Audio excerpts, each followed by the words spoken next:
It is a great honor and a privilege to introduce Mordechai Meron. Your Hungarian name was Istvan Müller, and you were born in 1934. That's right. So Mordechai, you are 90 years young. That's right. Amazing. And Mordechai, you come from a place called Szeged. That's right. So Mordechai, could you tell us a little bit about your family and how you survived the Shoah, but the background, who your family was, and your parents and grandparents, what you remember? I do remember everything. My name is after my first name, Istvan, and in Hebrew they called me Mordechai, again after my uncle, who was actually an engineer.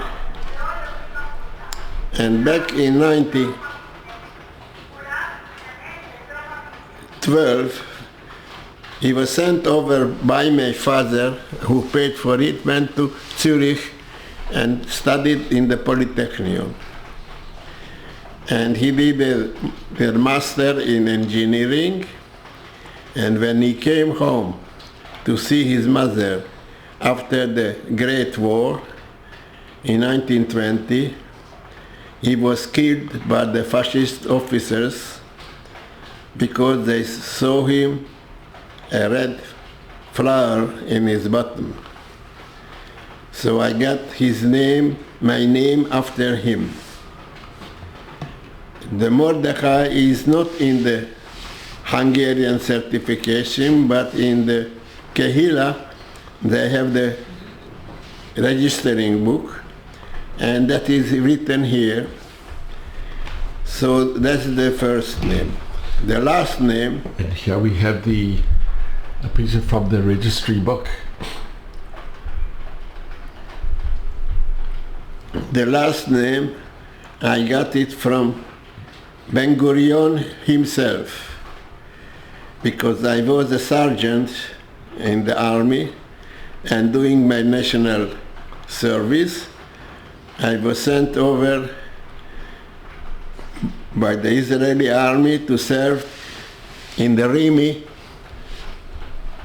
Royal Engineers in England. And I served there for 2 years in Israeli uniforms in the British Army. So when I had to go, I didn't want to change my name. So I went to grade after all the officers. In the end, I arrived to Ben Gurion, who was the Minister of the War. So I came to the old gentleman, and he came to me and cried to me, how we can send you over with a German name to England. So I got changed, opened my eyes, opened the telephone book on the M, and where my finger went down, I took the name, and it was the Meron. It was the mountain of Meron. So I remained with this name, and from that time in 1956, I used my new name. So here we have, it's a bit closer from the registry with your name, Müller. Istvan Müller. Wow, so you personally knew Ben Gurion? Personally, Ben Gurion, who was actually the Prime Minister and the Minister of Defense. So I went there as a sergeant, but it's unusual for him to see a German dressed up very nicely. And I spoke with him. In the end, he sent his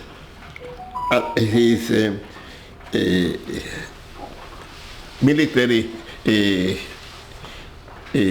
assistant to find me a name. So that was the way I did find my name.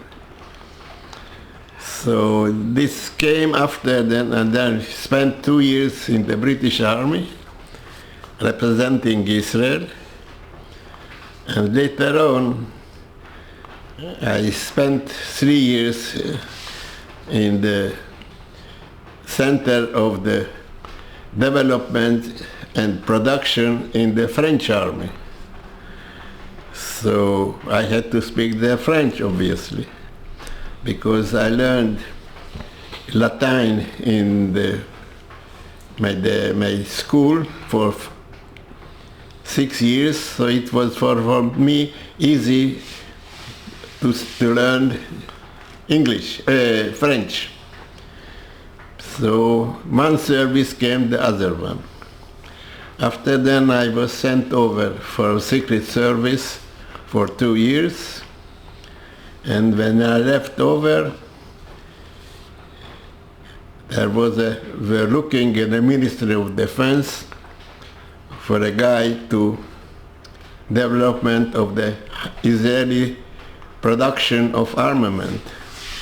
And they know me that I did that in France, so I went over from the army and served in the Ministry of Defense for 37 years. Amazing.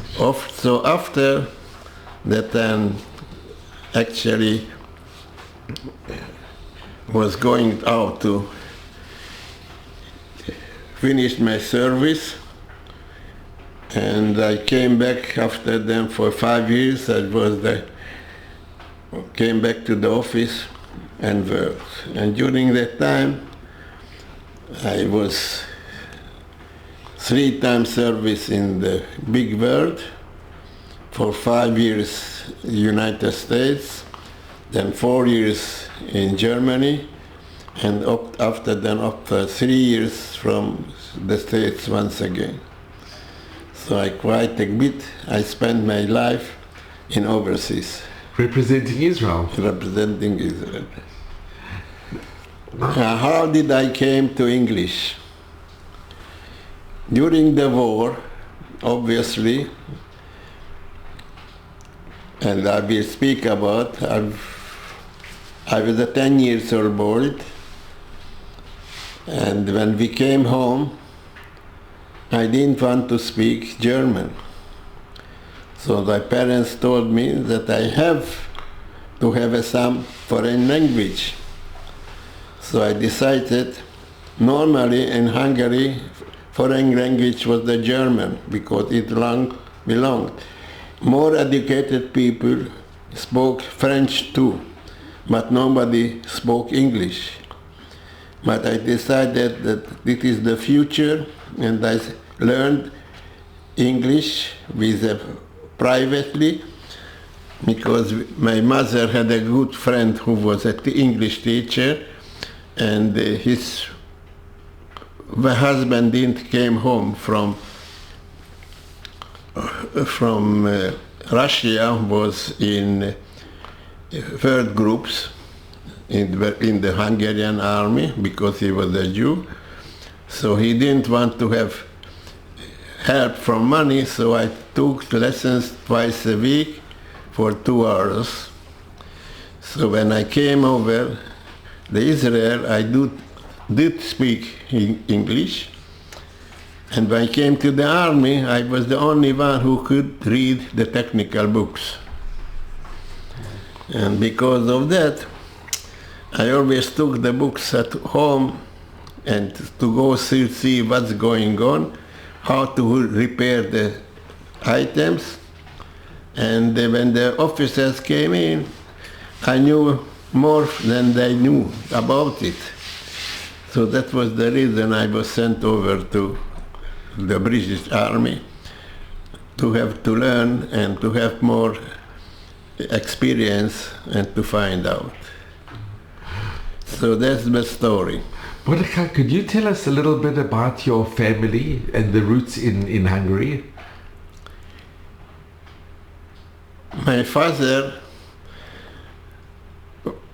was born in 1894 in Szeged, Hungary. And the planning was that first he worked and helped his mother, and he paid for his brother to study in Zurich. And the plan was that the brother will finish his studies, will come back, and my father will go. But because the brother was killed, he had to stay and help his mother.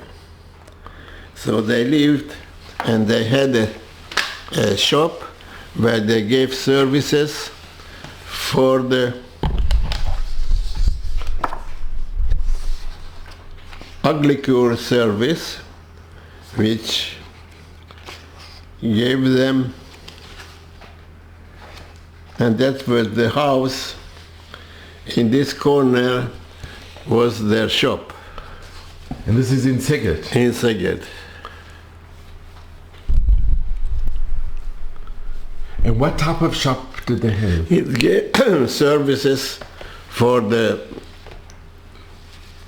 different agriculture. People came from the market twice a week in Sunday, Monday, Wednesday, and then Shabbat. That was the market day. Mm-hmm. And all the people came in, and this was the house where they had the shop. So their father helped his mother. His mother. But in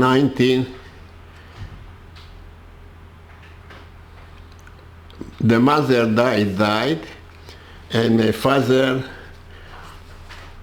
was that time about 36 years old. In 1929, he got married with my mother in Oradea, which is today in Romania, and in Hungarian it's called Nagyvárad.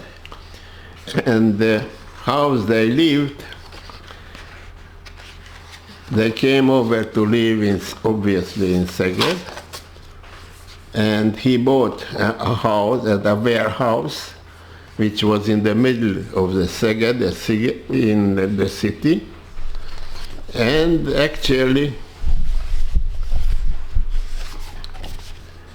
the house was, the first floor was the business, and 3 floors above it was warehouse. I have the picture here to find out. Wait a minute.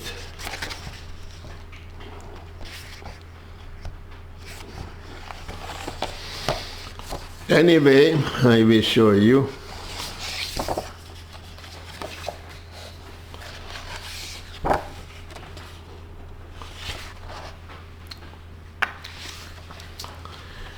This is the place where we lived, in Bochka Utca. That was our entry to the apartment. The next house to it, this was the business and the warehouses, which is today changed over for an apartment house. And it was confiscated by the communist government in 1950.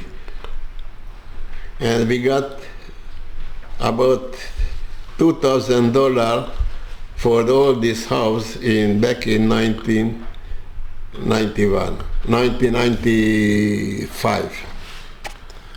And this was the door? That was the door to the kitchen. It was not, the main entrance was here, that was the kitchen entrance, and this was the window of my room. It was the window of the room for the servant. But after the war we had no servant, and I lived in this room. It's the Mordechai Utca 8, A. and the business was B, Mochkutsa HB, and this is the business. And this is the front of the on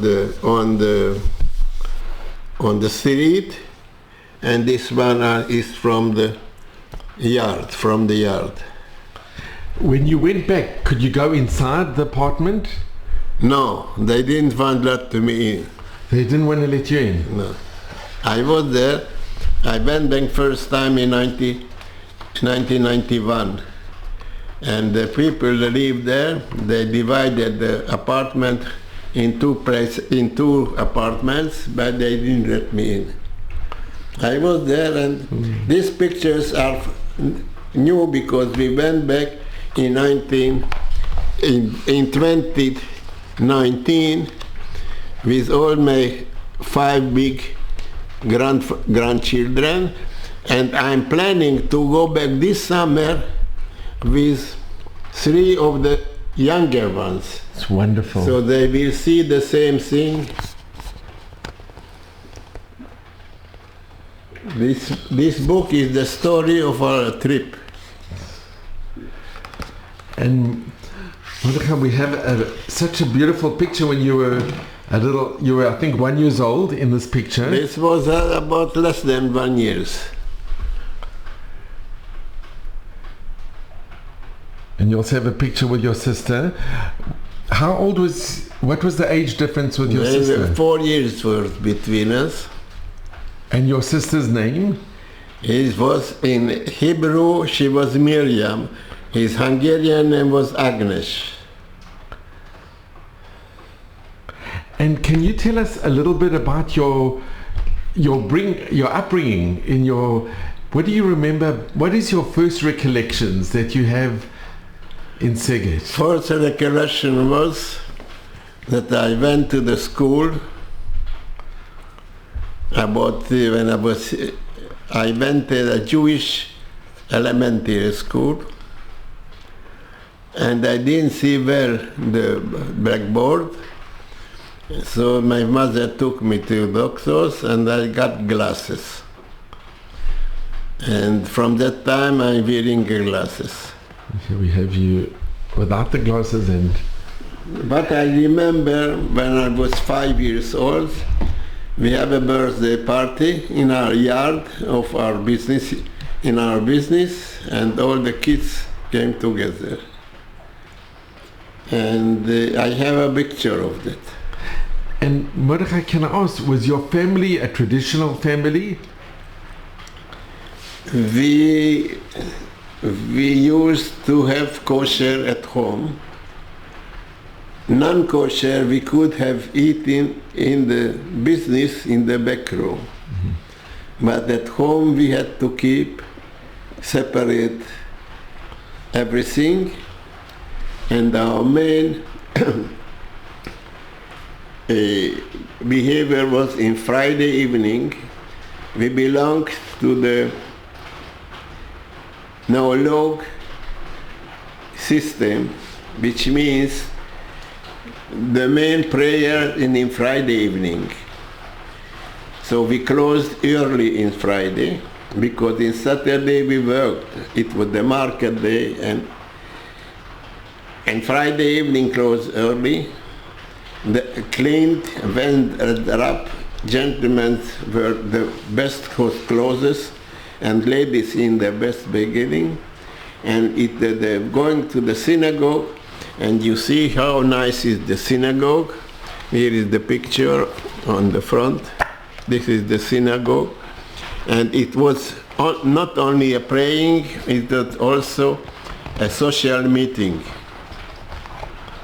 It's a magnificent, and it still exists. Still exists. Today is a tourist place, because there is place for 1,800 people, which meaning is about 1,200 people gentlemen, and about 600 for the ladies up in the Ezrat Nashim. It's beautiful. And inside you have pictures of the synagogue. And so Saturday everybody was working. The rabbi gave his preaches in the neologue. It came from the name of neologue. Neo is new. From theologia is being no, this one is in Oradea, where is actually the place in Hungary.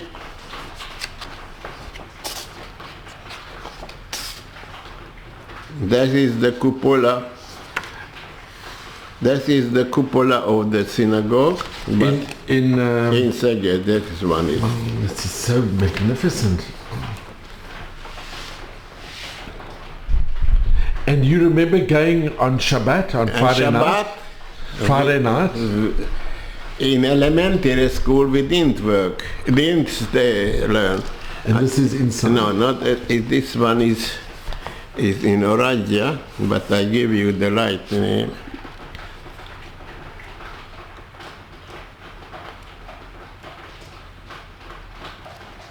And Szeged is the second biggest city Second biggest city. after Budapest.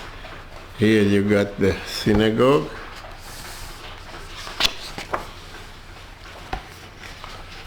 It's starting here, and you have all the pictures in inside, outside. Inside the synagogue. Here is inside the synagogue. It's really, really beautiful. It's, I know that. and when you went to, It was built in 1903.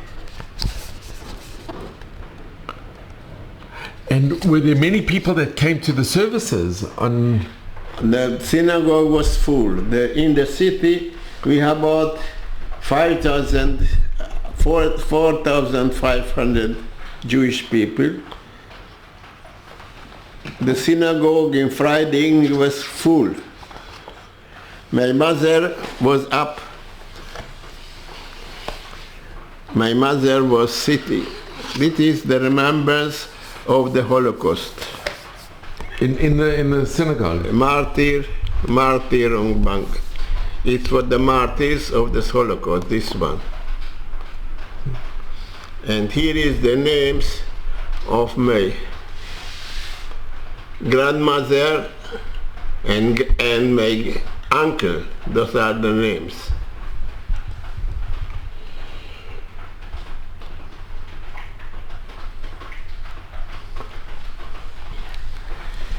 So the Magbrang, we had a warehouse that we used to buy. The name of the place was the Nutcracker. Why the Nutcracker? Because there were workers, mostly women, were sitting and cracking the nuts which we brought in the season. And as far as I remember, when I was about 6 or 7 years old, I used to go with the horse carriages to bring the nuts that arrived to the railway station. And at 6 or 7 years old, I used to go rent the carriages and went to release the nuts which arrived to the railway station.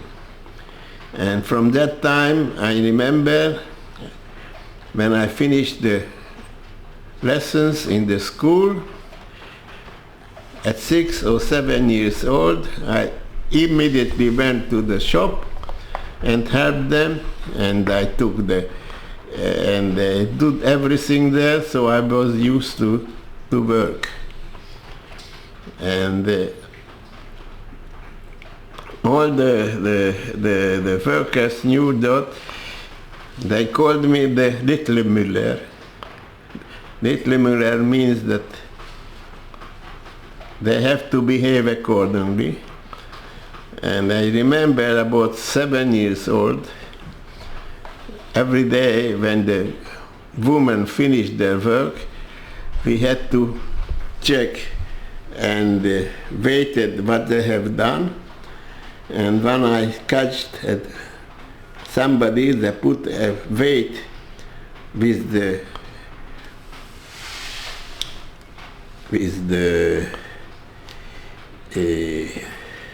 nuts, and I did find it out, so immediately she was fired. So all the workers knew they have to be careful because I was very attention and what I did. And that time I remember that I came to school, I didn't go home, I went to the shop and tried to help my mother because my father was traveling quite a lot. So here's a picture of your parents with you. That is the picture. And here's an early picture of your mother. Wow, these are amazing pictures. But you had a happy childhood growing up. I had a happy childhood, and I used to used to go to the kiosk, which was about at end of the street, to buy newspaper. And during the way I came home, I always, during the walking back, I used to read the newspaper. From that time, all my life, I like to read newspapers. Until now, I got every day the newspaper here. I got the Haaretz. And can I just ask, Mordechai, did you have grandparents? An extended family? I had my grandfather from the mother's side, and they were living in Oradea, which today is in Romania. In the Hungarian name of the place is Nagyvárad, in German Grosswarden, and my uncle was the rabbi of the Neolog temple. This is the Neolog temple. It's also very beautiful. Wow. Yeah. Today they use this as a concert hall.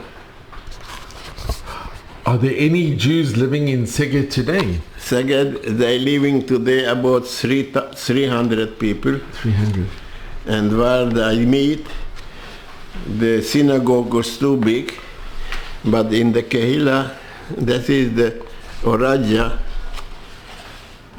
we went back there is the cupola of the synagogue in Oradea. It's beautiful. It's also magnificent, sure.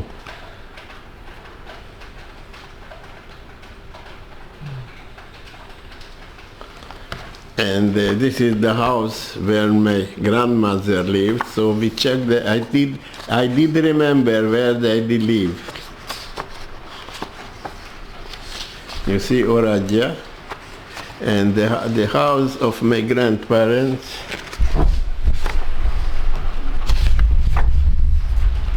This is the house my grandparents lived. And you remembered it? I did remember. It was last time was when I in Hanukkah, in Christmas time in 1943. So we went back and saw it to the kids, the place, and went to the synagogue and went to see all of them were passed away in Auschwitz. So they were killed. They were killed. Them. This is the house. And when they arrived to Auschwitz, because he was the rabbi, he could go to Budapest, but he remained with his Kehila.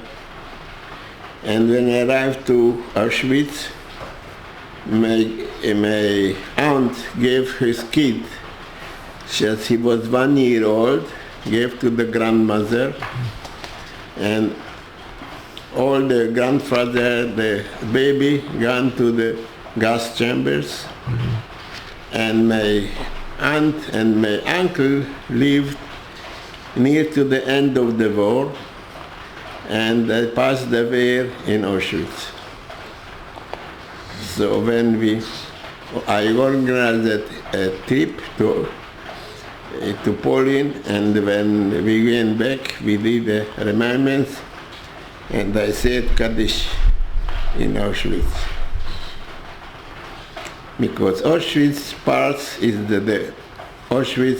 has the old Kashitz, Auschwitz is nearby to a small place or village which called in Auschwitz in Polish. Auschwitz was a caserne or military camp of the Austro-Hungarian establishment, was built up in 1905, and the ground floor was for the horses and the upper floor for the soldiers. And the buildings with red bricks is the Auschwitz number 1. Birkenau was actually built to have the Hungarian deportees and they started to build it in the beginning or in the end of 43. It's about 3 kilometers, and they built specially a railway to go inside to the Birkenau camp. And most of the pictures that I see today, the railway that goes to the Birkenau camp. And in Auschwitz were about 1.5 million people were brought in. Out of them, about 500,000 Hungarians. And the Hungarians were brought in a time of about 3 months. And 3 months executed about 80% of the people. And this was in 44? In 44. And Birkenau, the Germans called it Auschwitz III, because Auschwitz II was a separate camp for workers who worked for the German army. And Birkenau was made of wooden houses, what they called, and actually most of those houses were burned down after the war. And what is remained in Birkenau is the gas chambers. And remained Auschwitz I, it remained nearly completely because it's made of red bricks. So what today the people are going to visit them, normally in Birkenau, they don't see much, but most of them may see, but it's the Austro-Hungarian caserna, or which, as I told you, is for the horses and the soldiers. But the remembrance, there is the big remembrance in the Birkenau side, and they make the ceremonies, etc., when the people go there. I've been twice in Auschwitz, but I haven't been in Auschwitz at all. The only place they gave numbers, it was in Auschwitz. All the other places in Treblinka or Majdanek or Sebovir, etc., they did only a stample on the hand or the hand. In Auschwitz they gave numbers.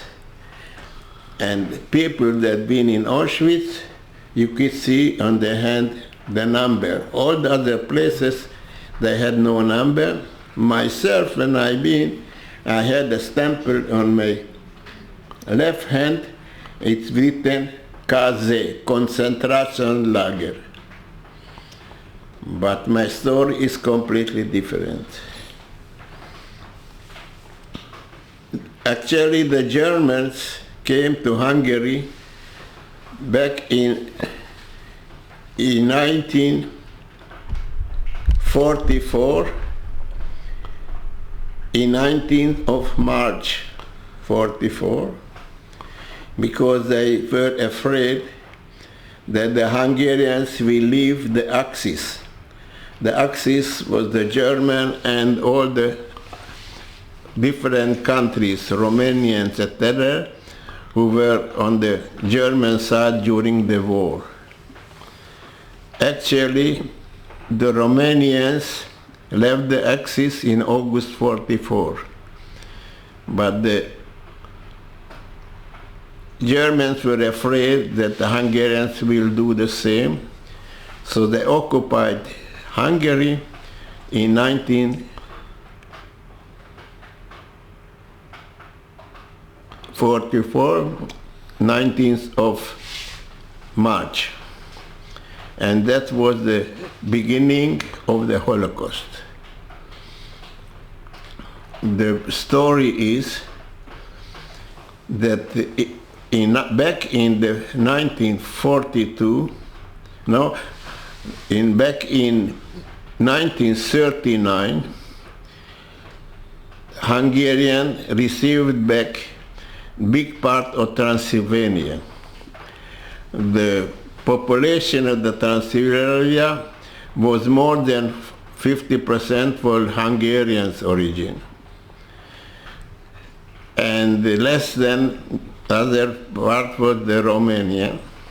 And after this Great War in 1918, this part, which we call Transylvania, was given to Romania.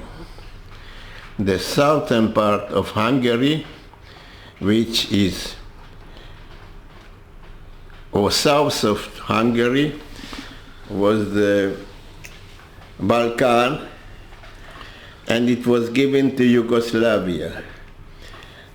Actually, Zagreb and Slovenia which Zagreb is Croatia, Slovenia, which is nearby, Ljubljana, was part of Hungary. Actually, the Austro-Hungarian Empire, which was taken away from the emperor after the Great War and established by own countries and was part of Yugoslavia. But in 1942, the Hungarians occupied part of this, including Novi Sad, which is Hungarians, and many of the 42, the Hungarian authorities killed many of the Jews, actually, by throwing them in the Danube, which was frozen, and it was by the party of the extreme right wing, which we called the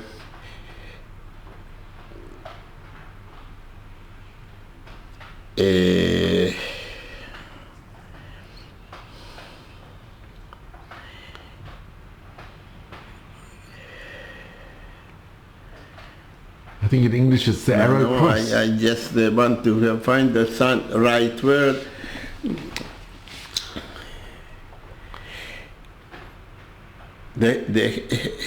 It's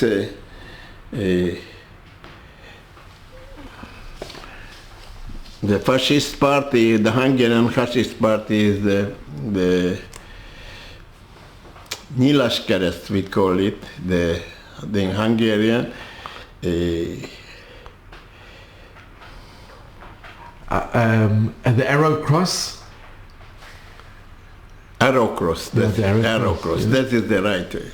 The arrow cross, which is the fascist party, And actually, the first day in Novi Sad, in this part of the people, part of them were thrown to the Danube and part of them were taken to Auschwitz.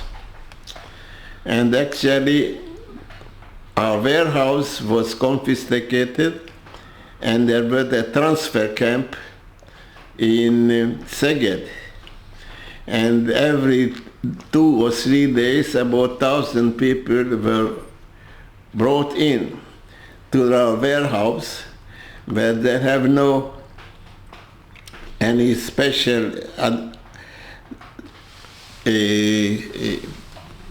there were warehouse, there were no toilets, etc.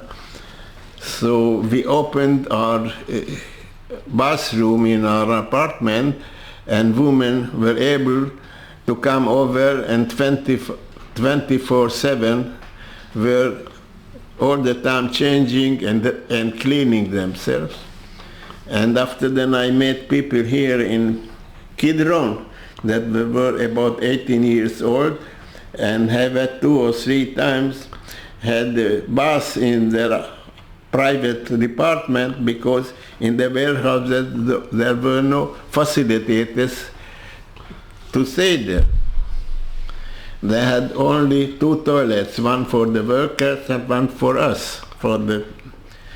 So really it was very difficult. And we didn't believe that it could happen to us. And when in March 1444, the first people that were taken to Auschwitz from the provinces, and especially from Transylvania. And Transylvania lived about 150,000 Jewish people, and the part that were on the Hungarian part were taken to Auschwitz. And that included my grandmother, grandfather, and my uncle. And my uncle, because he was a rabbi, could go to Budapest, but he chose to go with his kehillah. So when it came to us, back in April, we were taken to the ghetto in Szeged, and that ghetto was around the synagogue. And each family got 1 room, but after 2 weeks we were taken to the outside of the city was a brick factory, and we were taken to a brick factory. But the conditions were terrible, because in the city were about nearly 5,000 Jewish people, and around the city from the villages were another 5,000. So they collected about 10,000 people in a brick factory. And it was the most terrible when I remember the cries of the people who were brought over from the special hospitals where they actually didn't understand what's going on. People with problems, and they started to deport the people. And first of them, obviously, they gave to these sick people, which was terrible to see, and they sent over each transport about 3,000 people. But the first train, and they put in about 80 people in a boxcar, and then the second group was about the same 3,000. In the end, we remained about 4,000, and they took all the 4,000 in one time to the railway station. And here we got the railway station picture.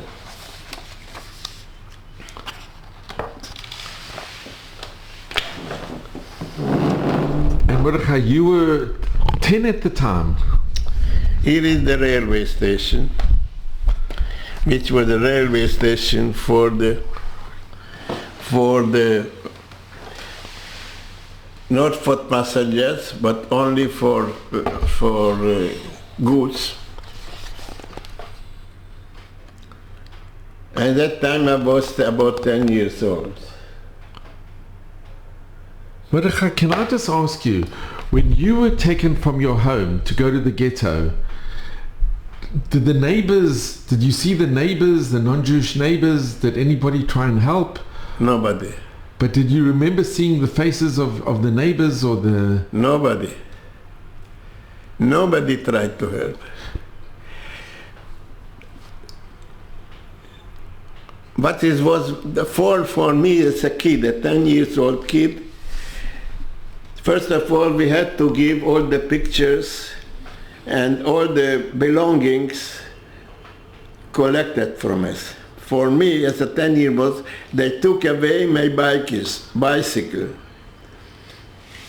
So to me, a bicycle was a treasure.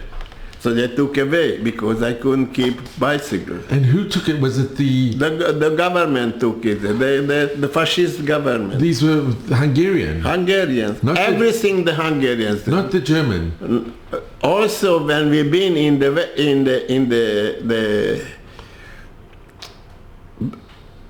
the brick factory, we didn't see the Germans, only Hungarians. And who guarded us? Not the police, but the gendarmerie. Gendarmerie is the police on the provinces.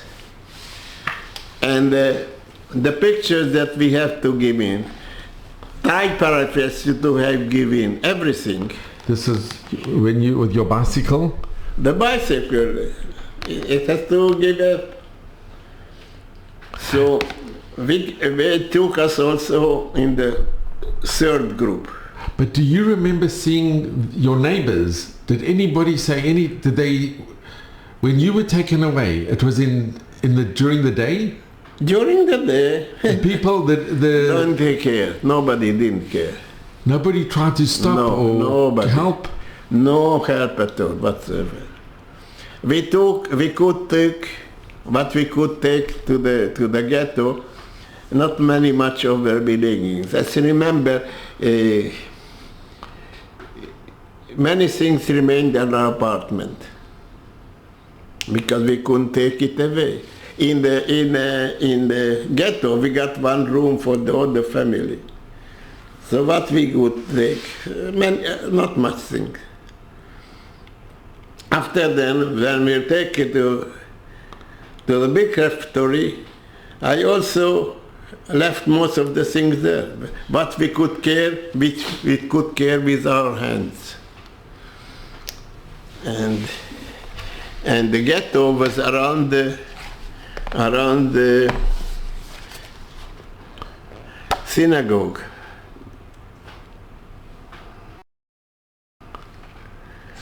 Anyway, we got with the fourth group and the third group, but our train was too long, and we've been in about 80 people in one boxcar, which means indeed we had no place to sit down for everybody. So part of the time we had to stand. And obviously there were no toilets, not so whatsoever. So everybody had to make his what gentlemen could stand. We had an opening about 10 centimeters on the boxcar. Could stand. The ladies, they had some buckle or something, but before everybody. And anyway, we saw that we are going the direction of the north, and when trains came over, because there were no double railway,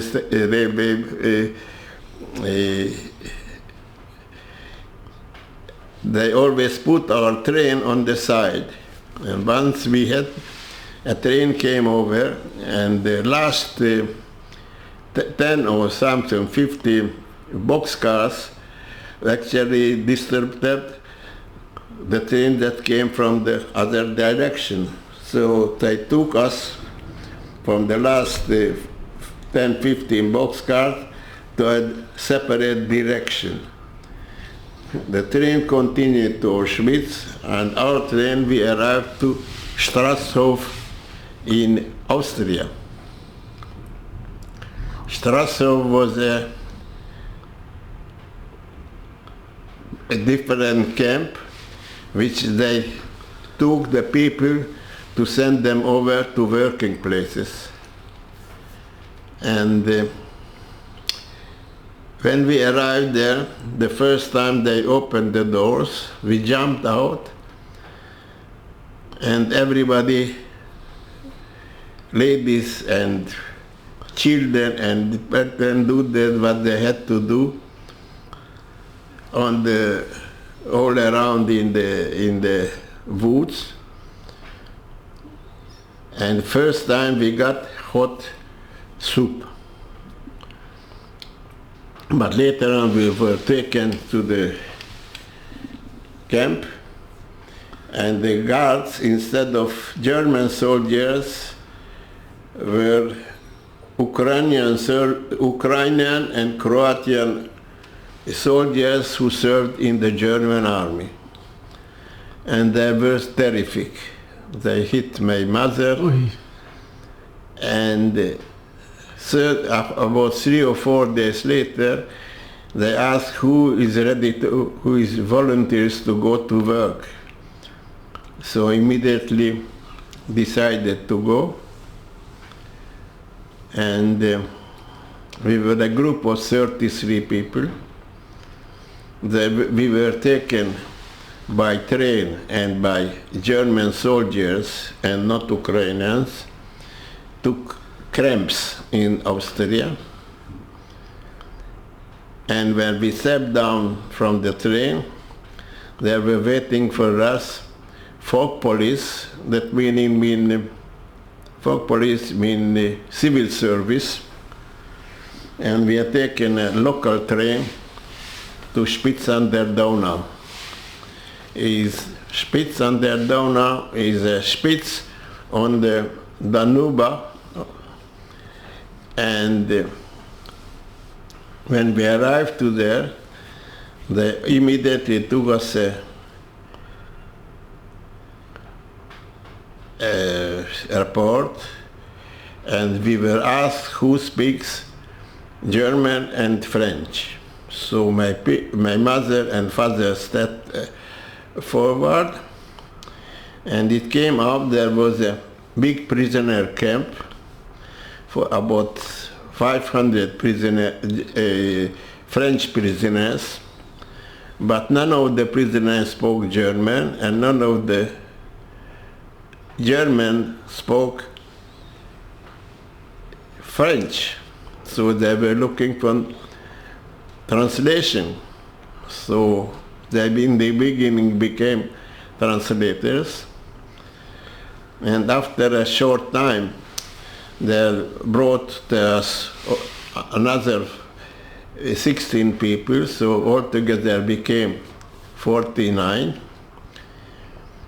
And as I told, my father became and mother translators, but later on he got the orders from the Germans, and she gave the orders in French to the French soldiers, and mother became the leader of the French kitchen. So because he could make all the calculations of the food, etc. So there was the problem.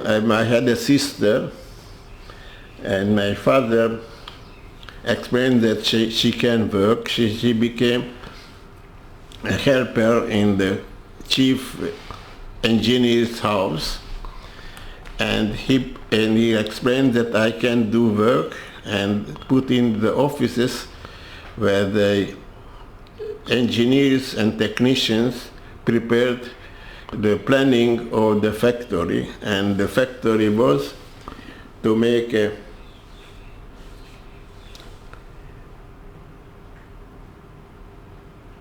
refinery making of oil, of gas from coal. And I show you the place.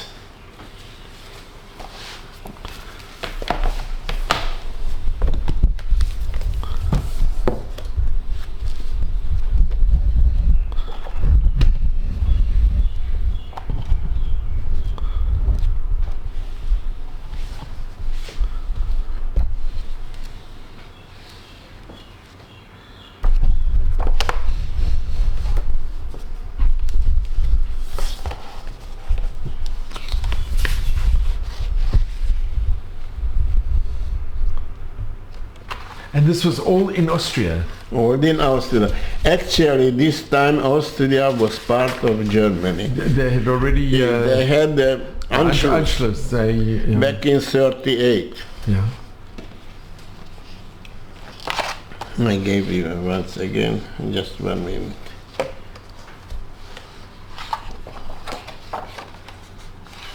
This is the place of Spitz.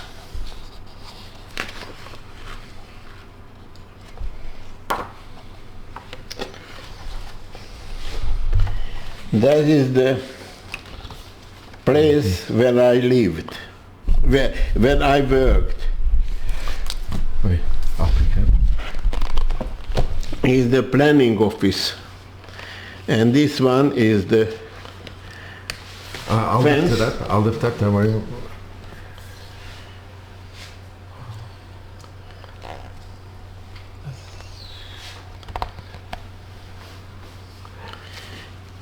This is the story of Spitz, you see. This is a book of about 39 ungarische, jüdische Zwangarbeiten.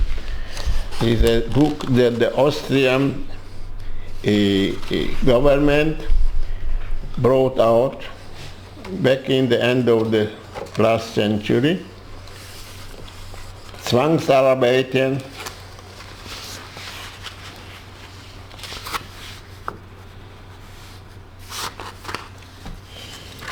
And Spitz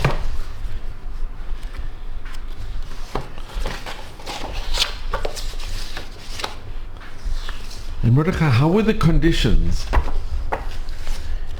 You see, those are the places, different.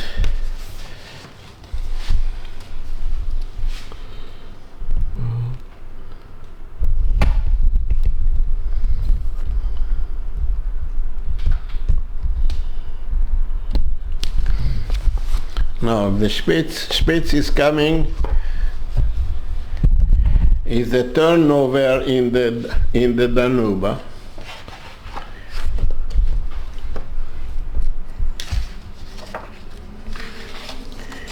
This is the place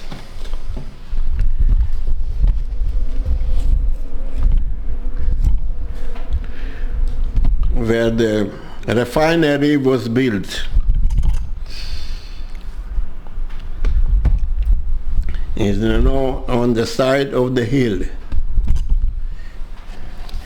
And this is the place where the offices were built, where the planning office was. And where did you stay? This wall was literally here, and the first we arrived,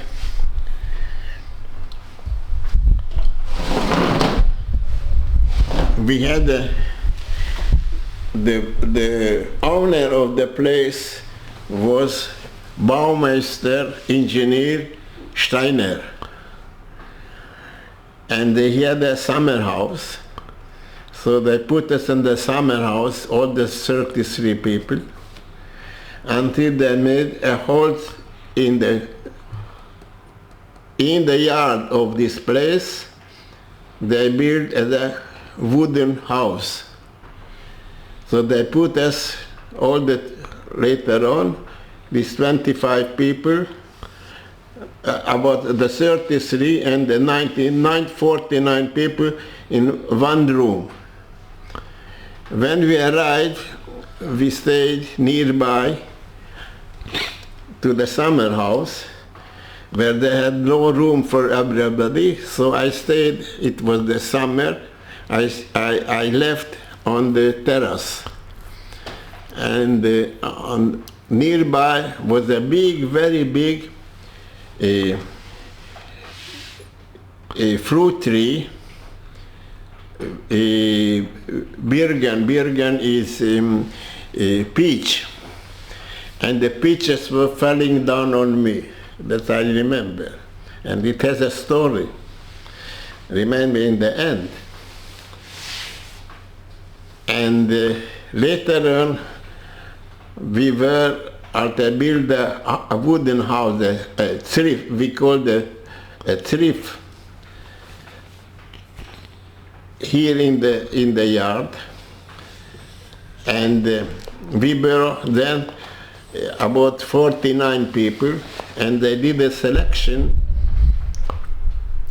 about a month after we arrived, and we remained only 25.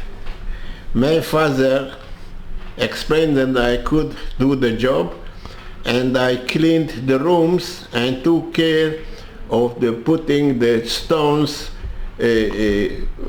warming up the offices at 6 o'clock in the morning, so when they came in at 7, everything got hot. And you were only 10? Only 10. And were you with your mother and your sister as well? And my mother was with us, and sister, she worked with a 1-year-old baby who was the daughter of the engineer, and I worked in the offices because my father told them I can't do the job.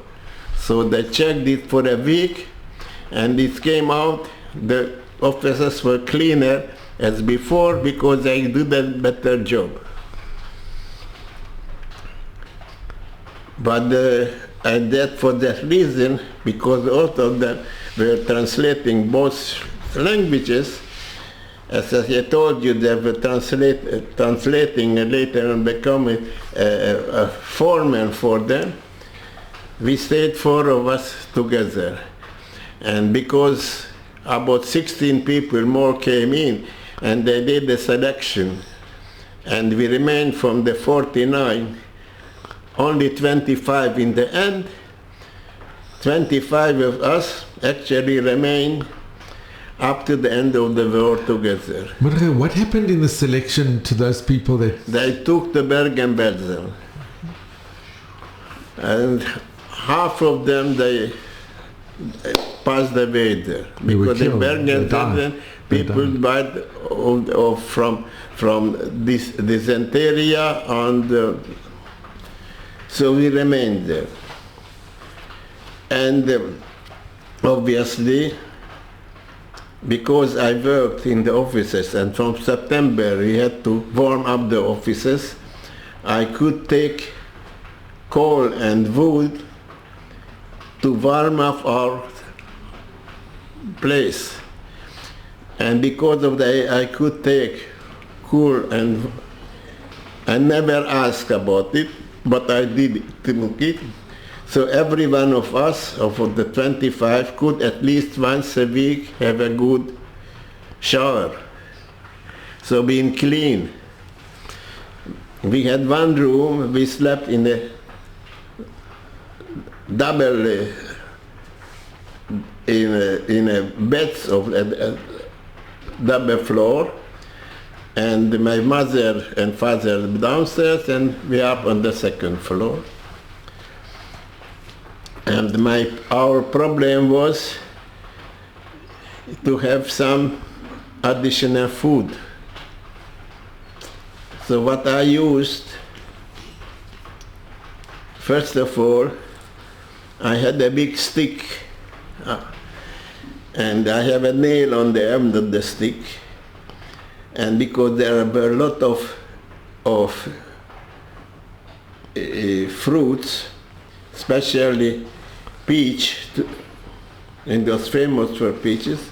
I went and put between the fences, put in with the long stick, all the fruits that fell down. I took them and collected them. So every day I went out and collected some fruit. Once it happened to be that the folk police, the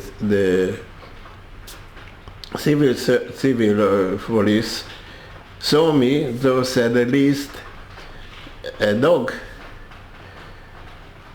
And I ran away, throw away the stick, but I had some peaches in my sack. And I ran until about 100 meters. I threw away inside the peaches. I climbed up the wall, and the dog just touched me but couldn't hurt me. Wow. So I all the time was very much keening and going the time that the folk police is not around. And they were Austrian? Austrians, obviously. The folk police is a kind of civil service, serving not in uniform. So I was afraid that will touch me, so tried to find out, and did find out when they are not going around. That's one way to have fruits. The other way was to have bread. Sunday we didn't work. So I went out with my father to the next village, which name was Schwallenbach, and worked to wood cutting in the forest. And we got for all for work from the wood cutting for a big loaf of bread, about 2.5 kilos each brand of the local people. So we came home with 2 bags, which was some wonderful for us, and gave us some money too, but we couldn't have the money to buy anything. The only thing we could have to buy freely mustard. So I still remember I had the bread and put on mustard, and was a delicatessen for me. As a way to find bread, we had a theater, cinema, which worked only twice a week, on Saturday nights and Sunday nights. So I told them that I'm ready to clean the cinema, so that I don't have to pay for it, and I will clean it. The main subject was to clean it and to collect the end of the cigarettes. So when I cleaned the cinema, I collected everybody was throwing away the cigarettes, and I collected quite a lot. Especially most of the visitors were the soldiers who were free when they were actually guarding the PO, the French and collected the ends of the cigarettes, cleaned the ashes, and they remained some tobacco on it. And I exchanged the tobacco for bread to the soldiers. So you could see the soldiers came in the cinema, each of them with a loaf of bread, and exchanged for me for tobacco, and they made their own cigarettes. And the others were looking while they are coming with the bread, and they saw me that they are doing exchanges. But for one night, I could have 5 or 6 loaves of bread. It was something, so I gave to other people also some bread because I had too much. We couldn't eat it. So I had bread from the soldiers and I had bread from wood cutting in the forest. It depends. I was 10 years old and I could do this business. It's amazing. Amazing. So we lasted, it was terrible. It was, in the winter it was snow and we had problems that we have not sufficient shoes, etc. But we survived. And it came out in April 9, in 45. Suddenly we got orders. Actually, one of the things that we could, the money that we got for the wood cutting, I could buy newspapers. And so we knew on the papers what's going on. But obviously they always told we had to read between the lines to find out what is going on. And we knew about it when the Normandy came in and were written about it. And we read between the truths that the war is coming to the end. So in the 9th of April in 45, suddenly we gave orders to pack up what we have and we had to go to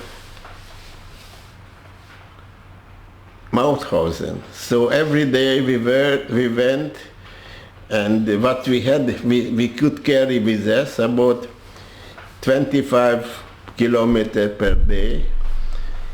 And every night we left in some cowhouses or some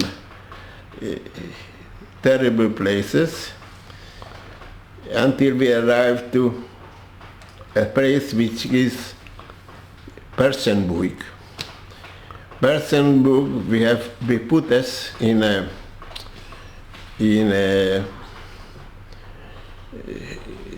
how do you call it in English?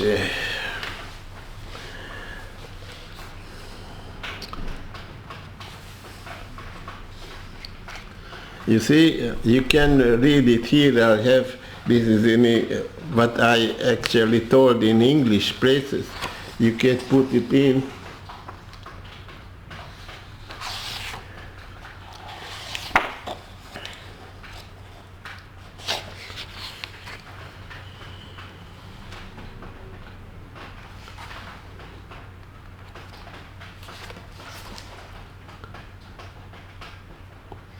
After a couple of days, we arrived to a small village called Persenburg, where we were supposed to join for the night some other small groups totaling about 250 Jews, who were marching to the same destination. My father went to report to the head of the village, the Burgermeister. When we stood in front of him, they looked at one another and suddenly they called each other in their children's nicknames. My father was Pasui, which means beans. It turned out that they played football when they were 14 years old, and they were good friends in the school. This time, his family lived in Szeged, and later they moved to Austria. The Burgermeister told my father that we are a great danger because the German soldiers were retreating from the east and concentration in the area. He told us to pass to the other side of the Danube and find some places in farms or farmhouses or monasteries to be away from the others.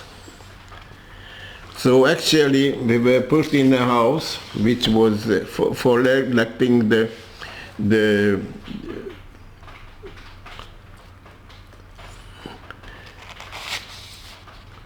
were about 250 people. So we marched away at night and passed the Danube. When the soldiers saw us that we are coming as a group, they looked that we are a group with guarding us by the folk police, so they let us on the, you call it the ship that going to the other side. They call it there was no bridge, but they taking us through the, how you call it, when the cars go up on the ship. Like a ramp? No, it's a ship that goes to the other side of the river. How do you call it? There is a special name for that. Anyway, we passed the Danube, other side, but nobody waited for us. And we looked back, and we saw that everything was red. So it came out after the end of the war. We did find out that 2 hours after we left this warehouse, it was put on fire by the soldiers, and all the Jewish were inside were actually passed away or was killed by the fire. Who ran out was killed was shot. And that time he saved us, that we ran away. That was the Burgermeister. And the Burgermeister that told us to go away.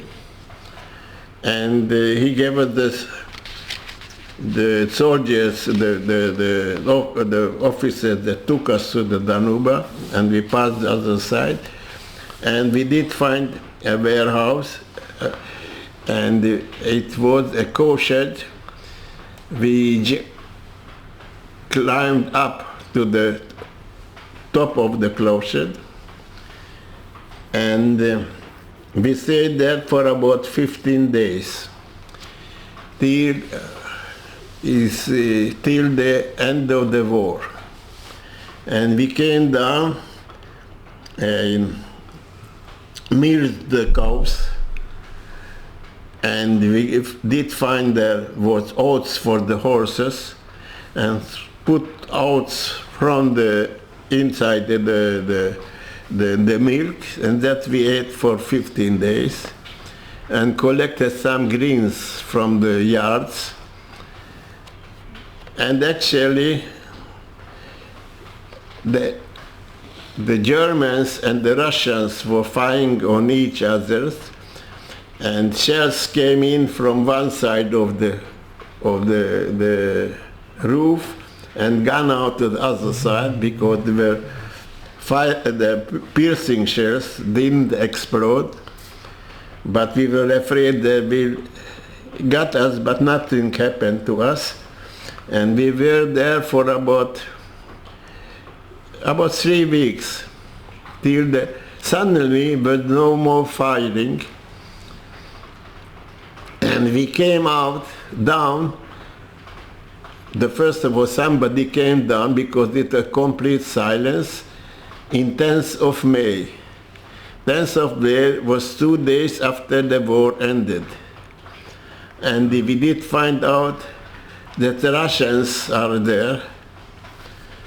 And we had a lady, she spoke Russian because her husband was in Szeged. He was a director in a bank, but he was a soldier in the Great War, and he brought with him a wife from Russia. So she spoke Russians. And suddenly we find an officer, a captain, a Russian captain, who spoke with her in Russian. And it find out he was a Jewish guy, the captain. And he belonged to the military police. So this was the house what belonged to a nurse's house, a monastery of nurses. So we went us to the nurses inside that I never saw a man. But the military of police gave us a guard to guard us there. So we stayed there and we were guarding also my mother and my sister. We were afraid that the soldiers will come and guarding also by that way the nurses. So stayed in the monastery, which is for women only, also or a group, for about a week.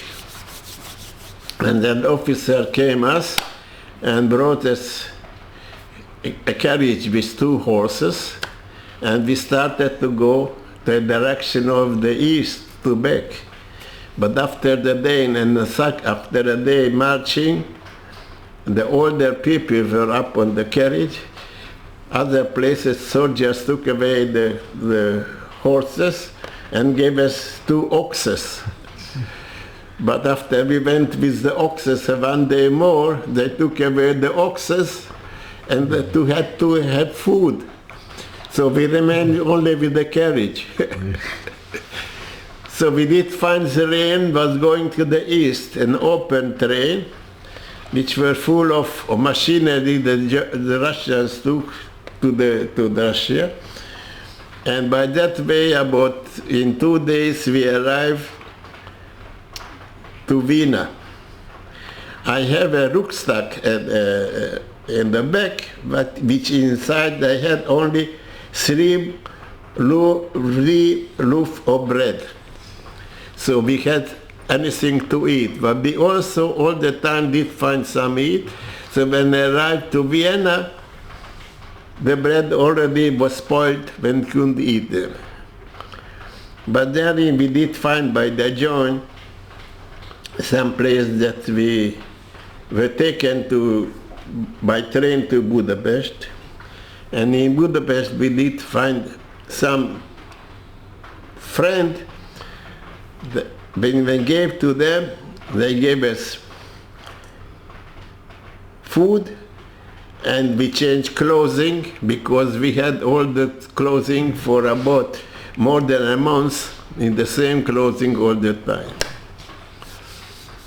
So then we returned to Szeged, and we did find a police officer is living in our apartment. So went to the police, he gave to leave it, and we stayed for a week or some in a friend's house, which is interesting. I give you some pictures. It has a story.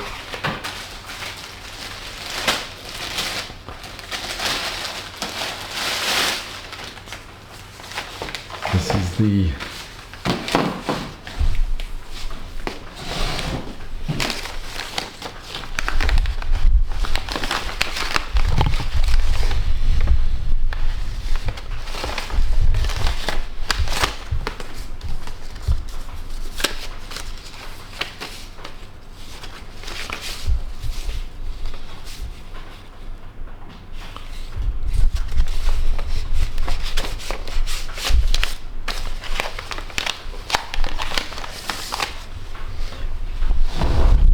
This is the picture. This is my father. This is my mother. This is friends, and she's friend. Now this is me. I did in 39 as I fell. So the gentleman that took baptism in 39. And your sister is? This is my sister, in 39. 39, she was 9 years old. And this is the original picture. It's the original picture, but it has a story. Anyway, we stayed. The husband of this lady, that he served in the, the younger people, they had the working groups in the Hungarian army, and they did all the dirty works. They didn't work in uniform. And they was taken in 1939. But it's a story that later will go on. And after a week we got our apartment and we started to live once again. You couldn't go back to your own apartment? No, because a police officer was living there. That after a week or 2 weeks, evacuated from there. I mean, he could go back. And the funny was that many of our furniture was still inside the apartment because who came in could use it. I remember the bed was there. So we started our life again. I went to because we came home in June, and that time I finished school. I had to do every day. I had to write in a logbook, and I have to write every day in the logbook what I have done for the same day, because my father didn't want that I should forget the writing, what's going on. And when we came home, this logbook was given to the newspaper to publish it, and I lost my logbook. Mm. Anyway, we came home, and I immediately started to go to the Chinese, what we call CAN, with the organization, and up to 48, I mean in 45, 6, 7, 8, every year I went to the summer camp, which was my best days and enjoyed it very much, and I became actually a Zionist. It was the Hanuyar Zioni. And in school, because I lost a year, the PRist organization, which was the high school, we started with the grade of the 5th grade up to the 12th. They gave a summer school in July, August 45, and actually I studied every day about 8 hours, and in 2 months we finished my 1st grade. And was this at a public school? It's a public school, and the teachers were monks. And in 45, in September, I started in the 2nd grade, and it came out that in the school there were 800 children. Every year, were two classes for every grade, and were 8 grades, meaning that were 16 classes. Altogether about 800 students, and I was the only one Jewish guy in the school. Between 800 children, only one Jewish. And Mordechai, how were the children? How did they your relationship with the other children? After a couple of days, and teachers were monks. They go the Piarista organization, and to behave normally, they were sometimes, or they had a stick and were hitting the children.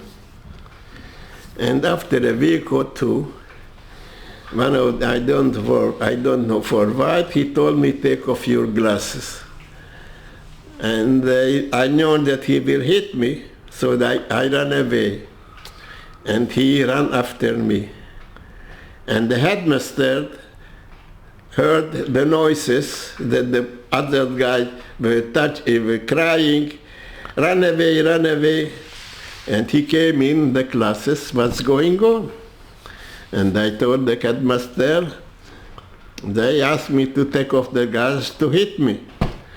So I thought he has no right to hit me, because only one person that can do it is my father. So on the same day, the headmaster wrote an order, no more hitting in the classes. From that day, everybody admired me because I had the guts to say no against the rules. So actually, I was planning always behind the scenes what's going on in the classes, and the others have did it. So I got well with them. Until then, the communist regime closed the school because first of all they had to get off the dresses of the monks, and later on they closed completely. And I have the picture of the school here, somewhere in the... It was the best school. Then I was go over another gymnasium. It actually, it doesn't help me. I have a picture here. But we learned Latin, and we have to go in uniform, as we had the hat.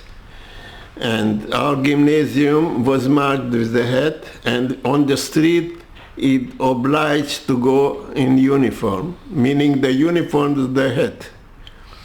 Was marked is with a blue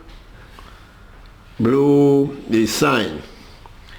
The other ones was a red one and the green one. So everybody know on the street that I belong to this school, and because habit. So actually I finished 6 years of studies, which the main subject was Latin and Greek. I was very good in geography, and I knew everything around what's going on in the world, because I read newspapers all the time. And I heard quite a lot in our business at home. So in 1950, our warehouse and the business was actually, by the communist government, was nationalized and took over. But that time my sister was already in Israel. So my parents decided to leave Hungary, and we came here to Israel. In what year did you come? We came here in August 1950. 1950.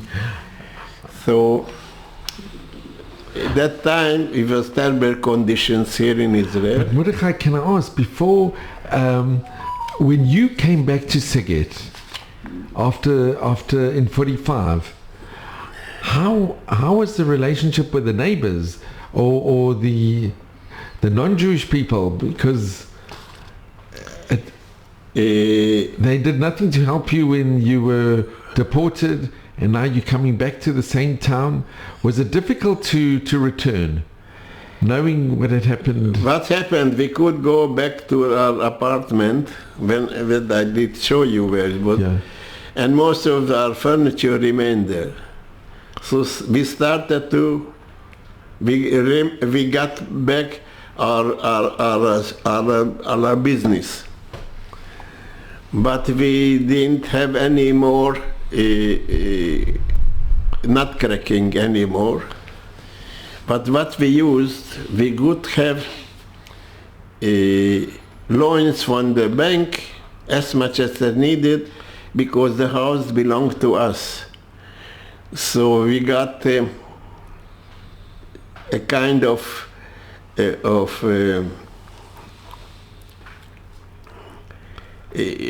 unlimited money from the bank, because it was behind us was the house that they used it, a more kind of mortgage. So what business was based, that we bought the goods when it was the season time, and we sold it when there was no more season, from the Christmas time and New Year time, and there was the difference on prices. But we had placed sufficient ways to hold them. We brought potatoes, let's put it. But it came in boxcars. But when it arrived, in 4 hours, we had to release it from the boxcars. So sometimes I was in the school, so my mother called the office, the school, that I should send me home. So I immediately know that some boxcars arrived. So immediately from the school, I went to hire the carriages and the workers to bring the goods from the railway station. Otherwise, they would throw it out from the boxcars. So all the workers and all the owners of the carriages knew me. So I was used to organize them, and left the school because you know, there are helpers in the school, in the secretaries were asked by my mother that I should send me back. So somebody came to the office with a piece of paper that the teacher should send me home. So I already know that something is arriving. So I used to organize, and I bought 15 or something boxers that came in during the season. When they were arriving, not in boxcars but separately, I used to go to the railway station, the warehouses, to hire the carriages and to bring them. So we used it. This place was, especially here,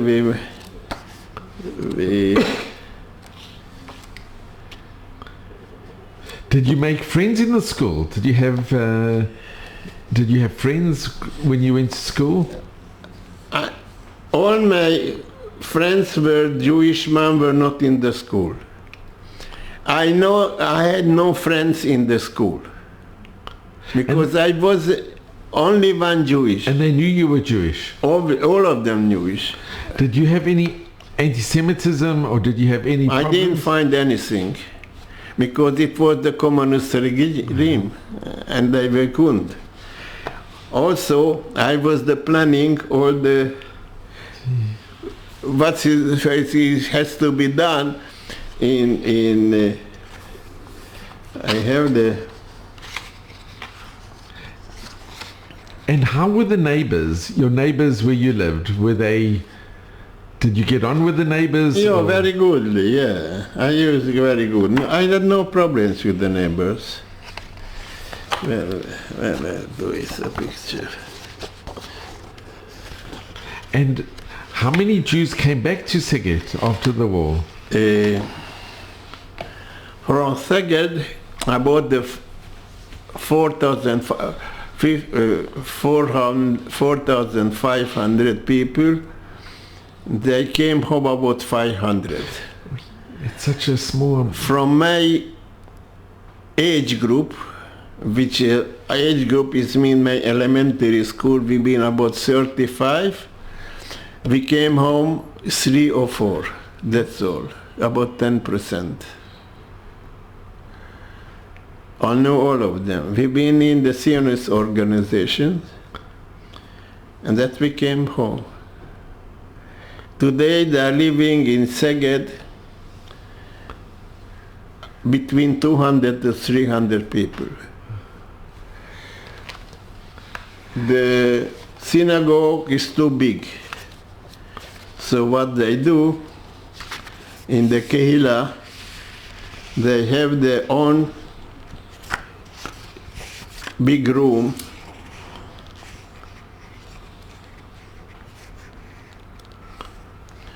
where they make the services during Friday evening and Shabbat. I went back in first time in 91. That time I served in Germany. The fact is that long time when I said I was serving, this is in a conditori which called Virag. My mother used to go there.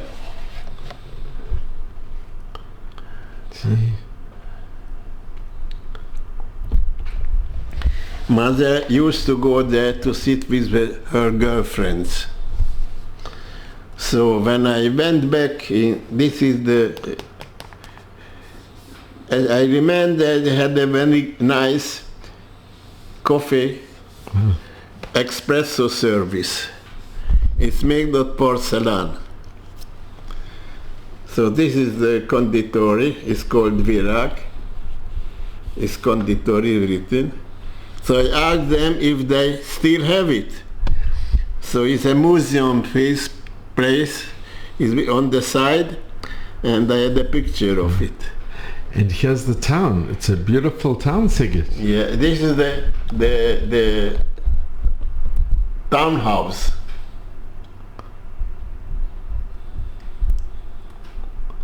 With about, today about 200,000 people living there. I just want to show you.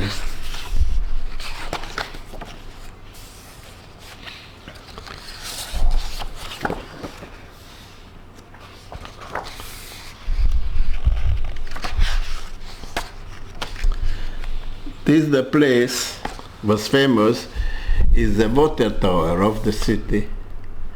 Here in this water tower, here were sending the cat. There were no trucks that time. There were horses and carriages.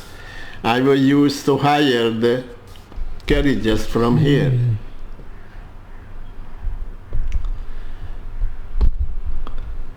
So we came to Israel, And this is the place when my father's parents had their shops. Now it's changed, and this was the corner where there were to go inside. Up to 29. And Mordechai, can I ask you that your train, instead of going to Auschwitz, went to Austria? Was that meant to be, or it just happened? Just happened. But Because the rain was too long, and there were that direction and the other train to come, and it had to pass. but they put on a side track, and the last carriages were out on the way. So they had to take it away so the train could pass. So they took the last 10 or 15 boxcars a separate direction. And we were more standing than going, because all the time that was not in the planning, so they couldn't go. But originally your train was destined to go to Auschwitz. Auschwitz, yeah. It's a miracle. That's a miracle, that's all. It's incredible. So what we have done here in Israel, we didn't live in a Mabara. Mabara is I just had to ask you, Mordechai, before, when your family decided to come, do you remember in 1948 when the state was in 47 when it was declared the partition plan, or do you remember Ben Gurion? Obviously, we knew everything. And you knew what was. My sister left Hungary because she was in the Zionist organization back in 46. 46, which was after a year that we came home. And she went through Yugoslavia, Germany, until she came to Israel, and she was sent over to Kafricin, to Cyprus. Because she came illegally. And the British... and in 47, end of 47, they were arrived to come to Israel, and they were in Nahalal in the agricultural school. And later on went to the south, where it's in the south, there had a kibbutz, Tzur Ma'on, is nearby to Nirim, around when the border, where it's happened all the war now. And we came home, we came to Israel in 50. When you left Szeged, was it difficult to leave, or do you remember saying goodbye to your neighbors? Or we had no problem to leave because in 50 there were already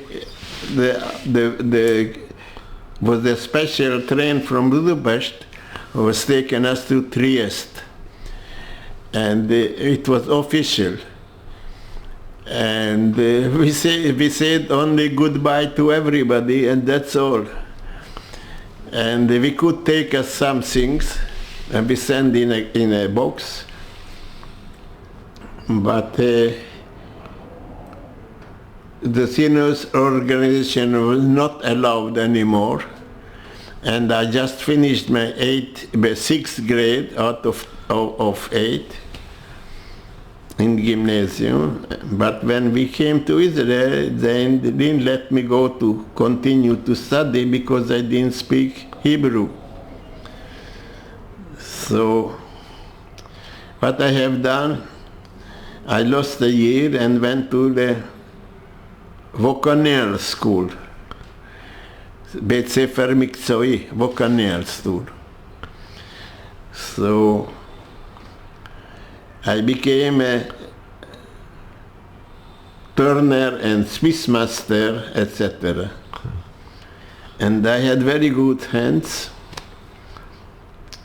And in the school, I didn't do the work that the children, the students do, but I got works for different companies, but the school got good money for it, to repairing machines. So that I have done. And Mordechai, can I just ask you, what do you remember about your trip from Trieste coming to Israel? Do you remember the name of the boat that you went on? The name was Komemiyut.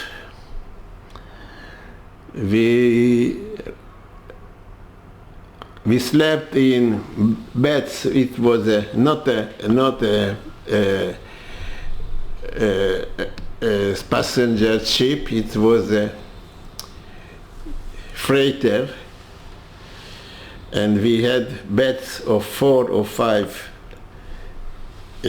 elevations made of wood, and we slept then not much place. Toilets were terrible.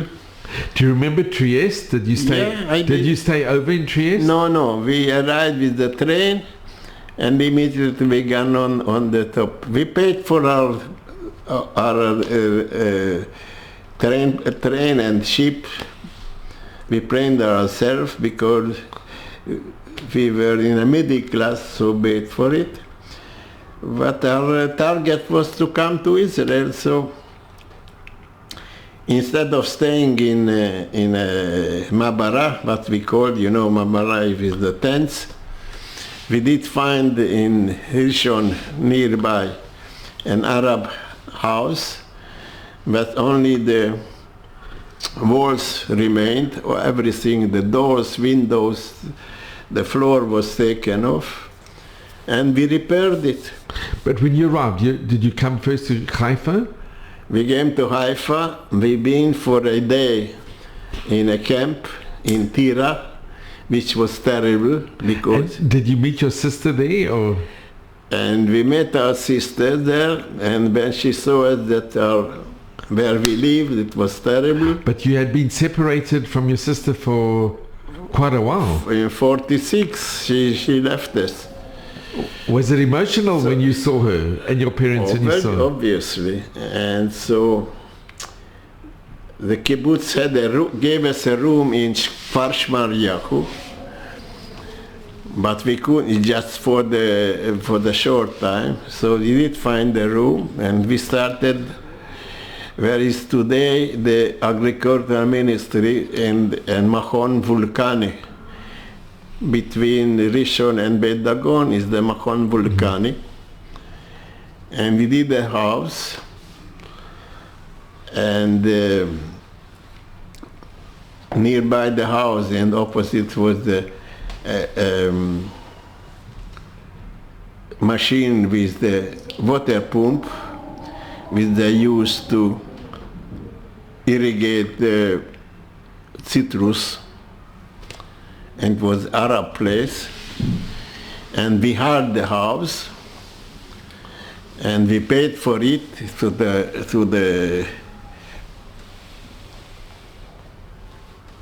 and when we came in, suddenly was already living there, but because we paid for it, it was a police officer, he had to leave. And with my own hands, I worked on it and prepared the house. We had the floor made and windows and that, and we started to agriculture, where all the land around was free because there was Arab land. And we started to grow pepper. You see those peppers here? Yeah. But it was bigger. And it's the pepper is the basic of paprika. And we tried it, and we rented also the house of the motor house, which was the water pump. And we bought because to make paprika, we bought leftover machines of the Templars. And the parts were missing. They let me do in the school. After the studies, I remained there, and I prepared the different parts that were missing. And I put everything together, and it worked for 20 years.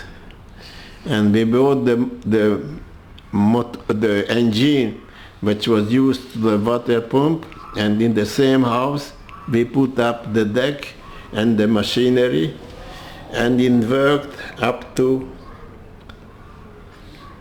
71 when my father was killed in a road accident. And now the machine is in the museum of Adam V'Amalo in the Tel Aviv museum. And this part of the museum is Adam V'Amalo. That means among the people and his work. And if you have been there in this museum, I don't know, in Ramat Aviv. I have been. And there is a place which part Adam V'Amalo, and their machinery is put up. Because when I got married in 1971, and next day my father was killed in a road accident. But your father was at your wedding. What you mean?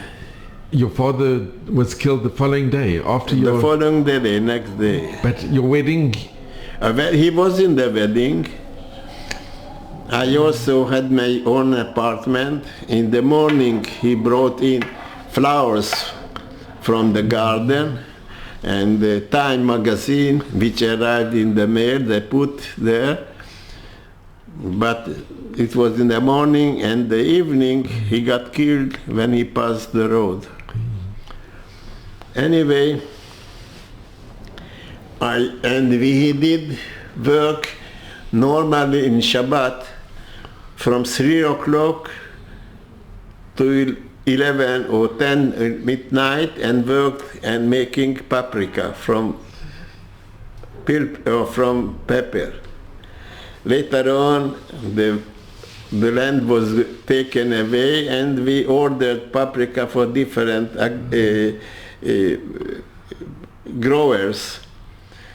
But this was his income. And especially worked in Shabbat, because Shabbat I am not in school, and not later on not in the army. And we have done paprika up to 71. He did paprika, and was very famous. So Mordechai, your nickname was Paprika. Paprika, because I was read every Sunday morning when I went to school or went to the army. I was read of making, because we worked from 3 o'clock in the morning to 10 o'clock at night, so he would not be away alone. You shouldn't forget, we get a deck of working place all around. Anyway, nobody helped us anything. We have everything done with our hands.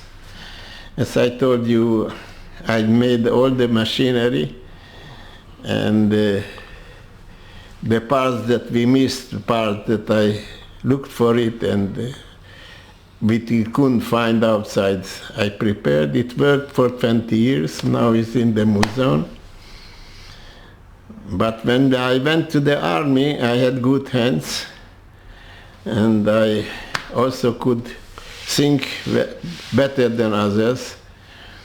So I got in a specialist and what a tester, which means I had to be a very high grade. So back in the 1956, they sent me to have a test between 10 officers and warrant officers, and I was only a sergeant, and decided to send me over to the British Army to represent Israel and to have some more experience. So I did. And my good father at that time lived in England, in London. So I had a good my good father was a good friend of my father, and how was it in the British Army? For me, it was very good. That you were from Israel, that wasn't a No problem whatsoever. I got good friends. In weekends, at 5 o'clock we finish to burn. I have some exercises, etc. And I finished 5 o'clock. And 5:20 I have a bus to London. Run to my room, exchange my uniform to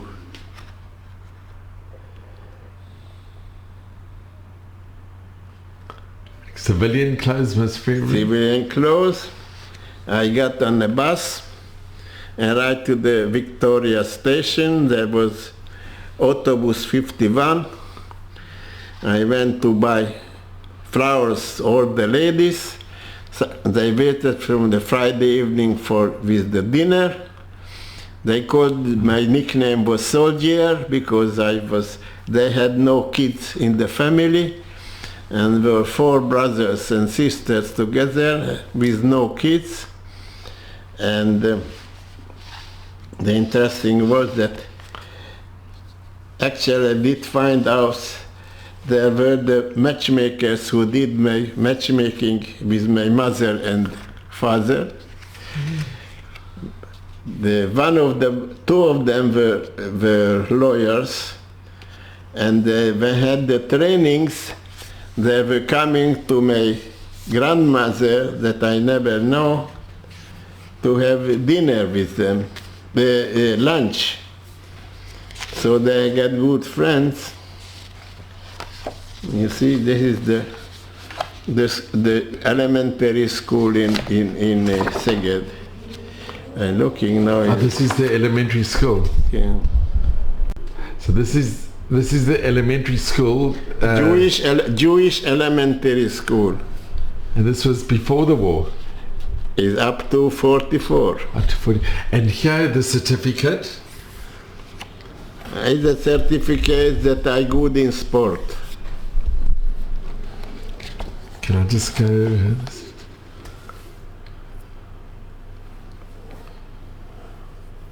This is, it gives your date of birth, 1934. Wow. And today, what is this, the building today? Is a high school for the local people. For the local people. I just want to find out where is the cemetery that we were inside. Here, you see? This is the father of the Jakobovich Mor, those people that were staying in London. They accepted me as their kid. So they had a house. And where is the cemetery? It's in Szeged. In Szeged. There is their father. So they lived in Szeged, and my father and one of Julius was very good friends because they were together in the school. And he was my godfather. And this is the cemetery in Szeged? In Szeged, yeah.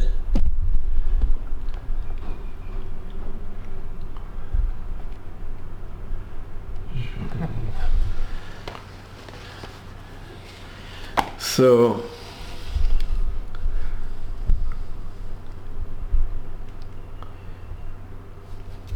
is the cemetery. What we have done here is the cemetery. You see? This is the grave of my uncle. From his kibbutz I got his name, Müller István.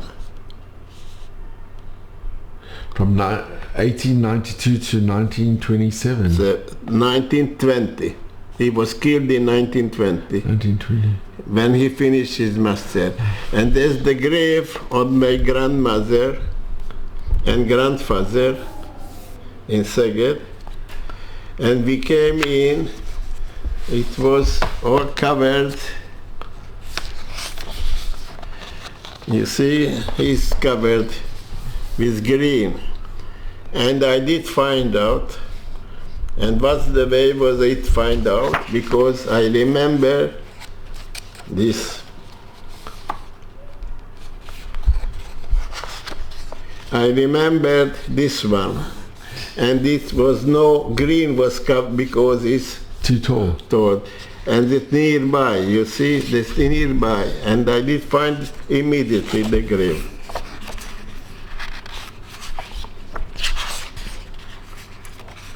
I did find it immediately. So the story is that back in 1991, I served 4 years in Germany, from 87 to 91. So when the iron wall fell down, I went over to and brought my kids to there. So first of all, we went to Spitz and went to the place where we were deported, and where is the guest house was standing. I remember the pier tree. I remember it, and I marked the big tree, and it was a high tree, and I remembered it. So the house, the summer house was not existing anymore. Instead of in the ground floor was the tourist information. And so I went to the tourist and asked what's happened. Here was the summer house of Steiner. So yes, the house belonged to the daughter. And the ground floor we rented, and the upper floor is her restaurant. So I went to the top floor, and I told them, my name is such and such, but during the war I was working for your father, and I know you that your name is Mitzi, your nickname. So how you know it? I told them, my sister took care of you, and sometimes I worked here with you. You should go to sleep. Well, I haven't done anything, but I brought out my card, which was written my name, and from the Botschaft, from the Botschaft is meaning in English is the ambassador of Israel from Bonn, secretary of the ambassador. So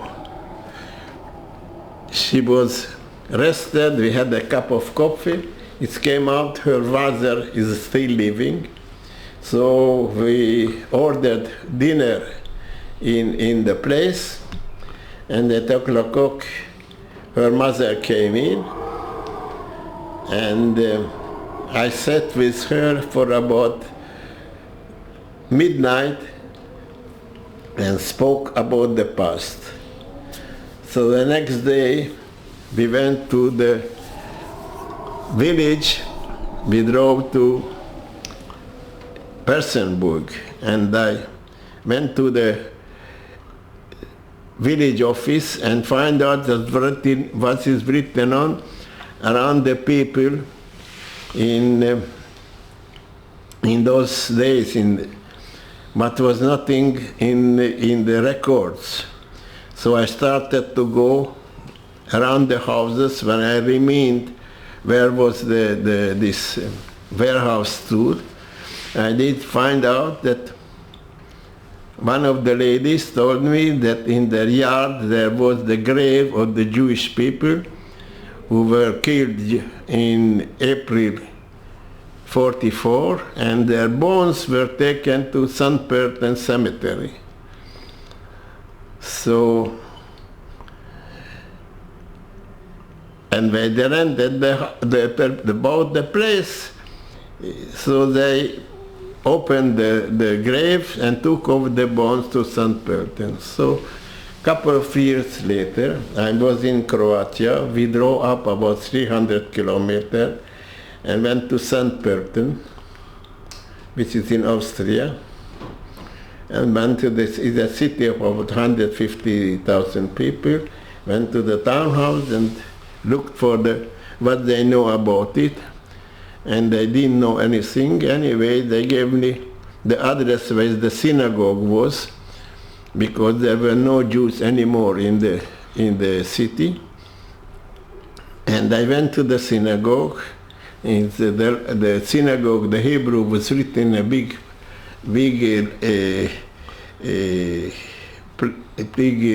words. And I went in the rabbi office and did find some leaflets. And the leaflets I found the picture of the cemetery, in a cemetery house where the dead were people brought in. So went to once again back to the town office, and they told there's no more cemetery, but they gave me, because the Jewish cemetery, the stones were taken over to other places, to second use. But I showed them this picture of the Jewish cemetery. So they told me it should be one of the places of the Christian cemetery. So we went over, and they gave me a plan of the city where the sea cemeteries. In one of the cemeteries, I did find out this house of the dead, and written where the case, but it was Shabbat. So I told my wife it should be some place to go over the friends, and the next day we came. I did find a Passover and went to the cemetery, and there were 3 tombs, and I did find a big stone was written on it. This is the resting place of 232 people, Martins who were killed in Persenburg, and their bones were brought over to this cemetery. It's amazing. So I did find out where are the guys that were killed the same night that we ran away. So I said Kaddish, we lighted a candle, and was a closing of the story. I did find it. If that mayor, the Bürgermeister, wouldn't have told your father... The Bürgermeister, his name was Joseph Meyer. I remember the name. And they were playing as a kids. They were at school together, because his father was working in Szeged. He was a technician or engineer. So he saved your lives? He saved our life, yeah. So I did find the grave of this 232 people. I think it's just amazing. Yeah, nobody knew about it in the place that were killed. So that's the life.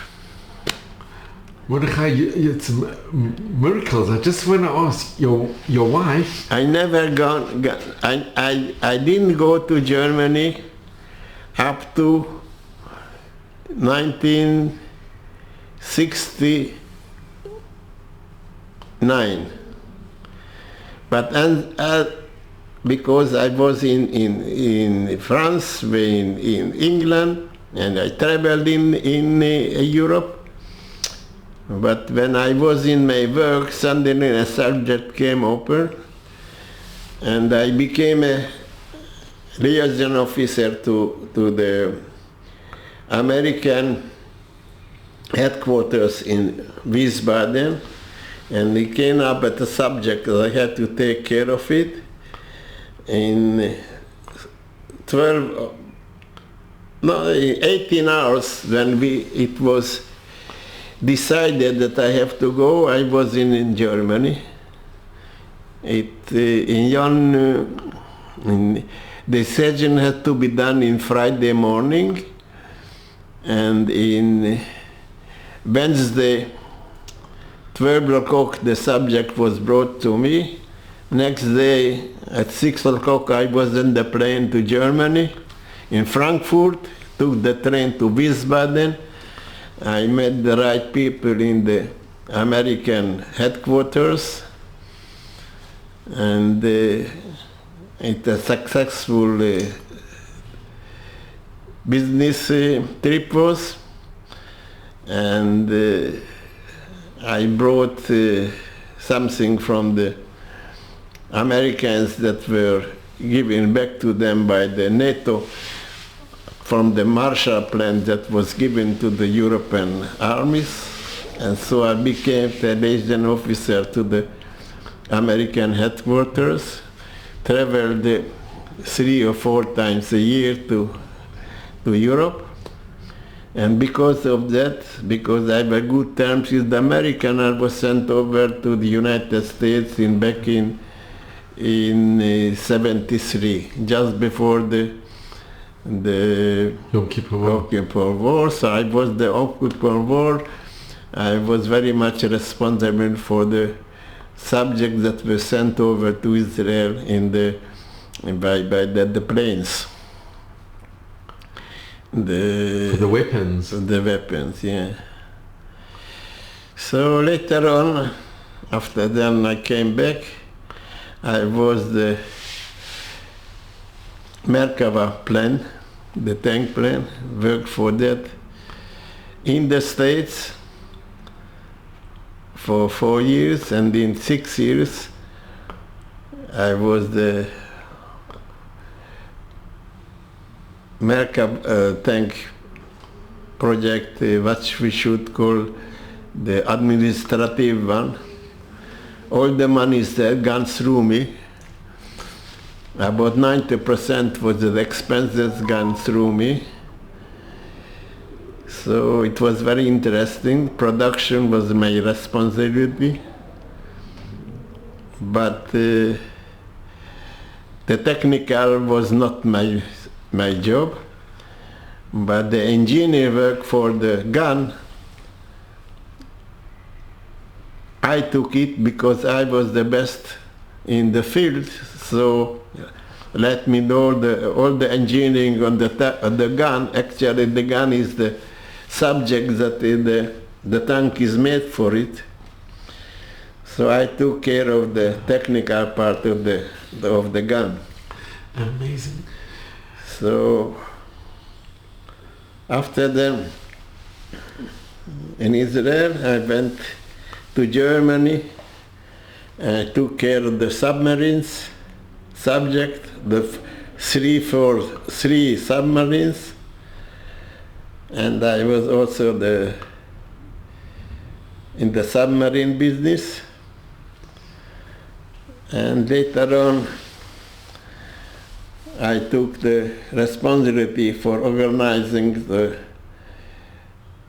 all the new cars and trucks from the army, which in the years of the 90s we made all the organization the new one. I was responsible for it, and later on went once again to the States, and from the States I retired. And after that, that called me back to the ministry and work. After retirement, I worked for 5 years more in the ministry after retirement. An incredible career you've had, a phenomenal career, phenomenal. You've given so much to this country. And in the middle, I went over some secret service that I had done. And the story of this picture.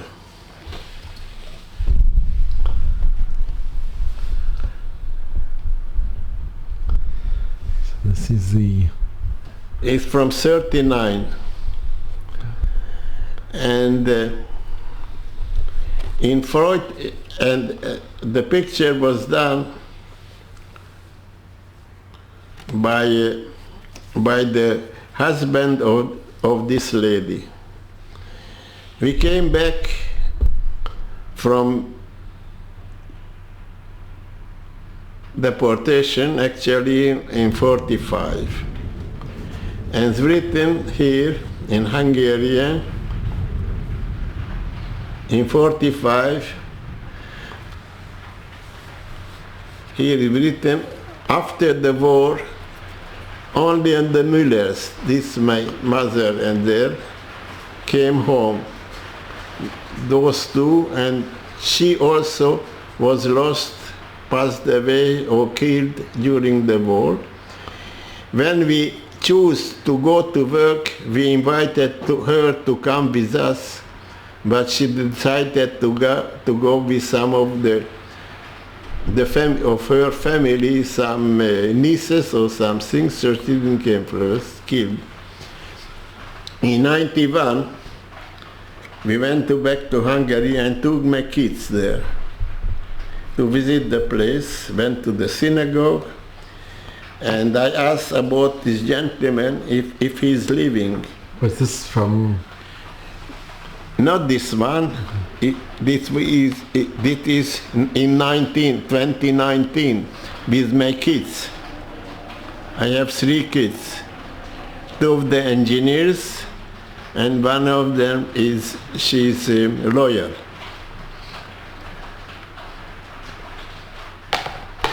It's written here, after the war, only the Miller family came home. So in 91, I went to the office of the Kehila, and he was up to 90. Her husband was the head of the Kehila. So I asked him, where is he living? So I called her up from the Kehila, and she immediately told me, come over to see me. So I went to his house. He was living in the 3rd floor. And I got up, and he asked me, are you alone? No, my kids are my wife and the kids are in the car. So bring them up. So he came down with me, we read the children, and she gone to the cupboard, brought out this picture, where it's written, and in 88, he wrote, only the kids of the Müllerim is living, all the kids. The kids was my sister and me, so my father already passed away. And he told me that he dreamed that a month ago that my sister and myself will come over. And a month later, and I came and visited him, and he brought this picture that he remembered, and he prepared the picture that he should give it to me. And he was a very good friend of us, who took the pictures because we were 3 families together. It is just the most wonderful story. It's the story of the picture. And it's written in the back side that in 88 he knew that only my sister and me are living. Who's the little boy in the middle? The little boy in the middle, the son of them. Normally there were 1 kid, sometimes 2 kids in Hungary, because they didn't have children. Only 1 child in a family. And what happened to the little boy? This lady and all of them were during the deportation were lost. only my mother, father and me remained. And the Britain said that only we remained in life. Mordechai, this is the picture when you went with your wife and your family back to... We got this picture. It's a beautiful picture. Your wife's in the middle. Yeah. It's a stunning picture. And With the background of this. Those are my... It's back in 2019. So it's about 5 years ago. This my older daughter, she's an engineer, she's a lawyer, and I have a son who's not here because his kids were too small. So I was planning to go this Sukkot with them because the war, I didn't go. Decided to go, we shall go this summer. I will go with the other 3 kids, grandchildren, because now they're older. She is now 6 years old. The summer she will be 7 years old. She could remember. And I have a 10 years old boy and a 13 years. He will be 11 and she will be 14, so they will remember. And I don't know when I can do this trip, so at least this summer we shall go there And Mordechai, your wife, was she... She was a sabre. So She didn't... And her parents, were they... They is from Gedera. But were they Hungarian origin? No, whatsoever. Her mother is from Brody, which is today in Ukraine. That time was, when she was born, it was Austro-Hungary. After that it became Poland, and now is in Ukraine. Brody, very famous place. We've been visited there. Her father is from Russia, from Irkutsk, from Siberia. From Siberia, wow. It's also a story because her grandfather was deported. He studied engineering in London and deported to Irkutsk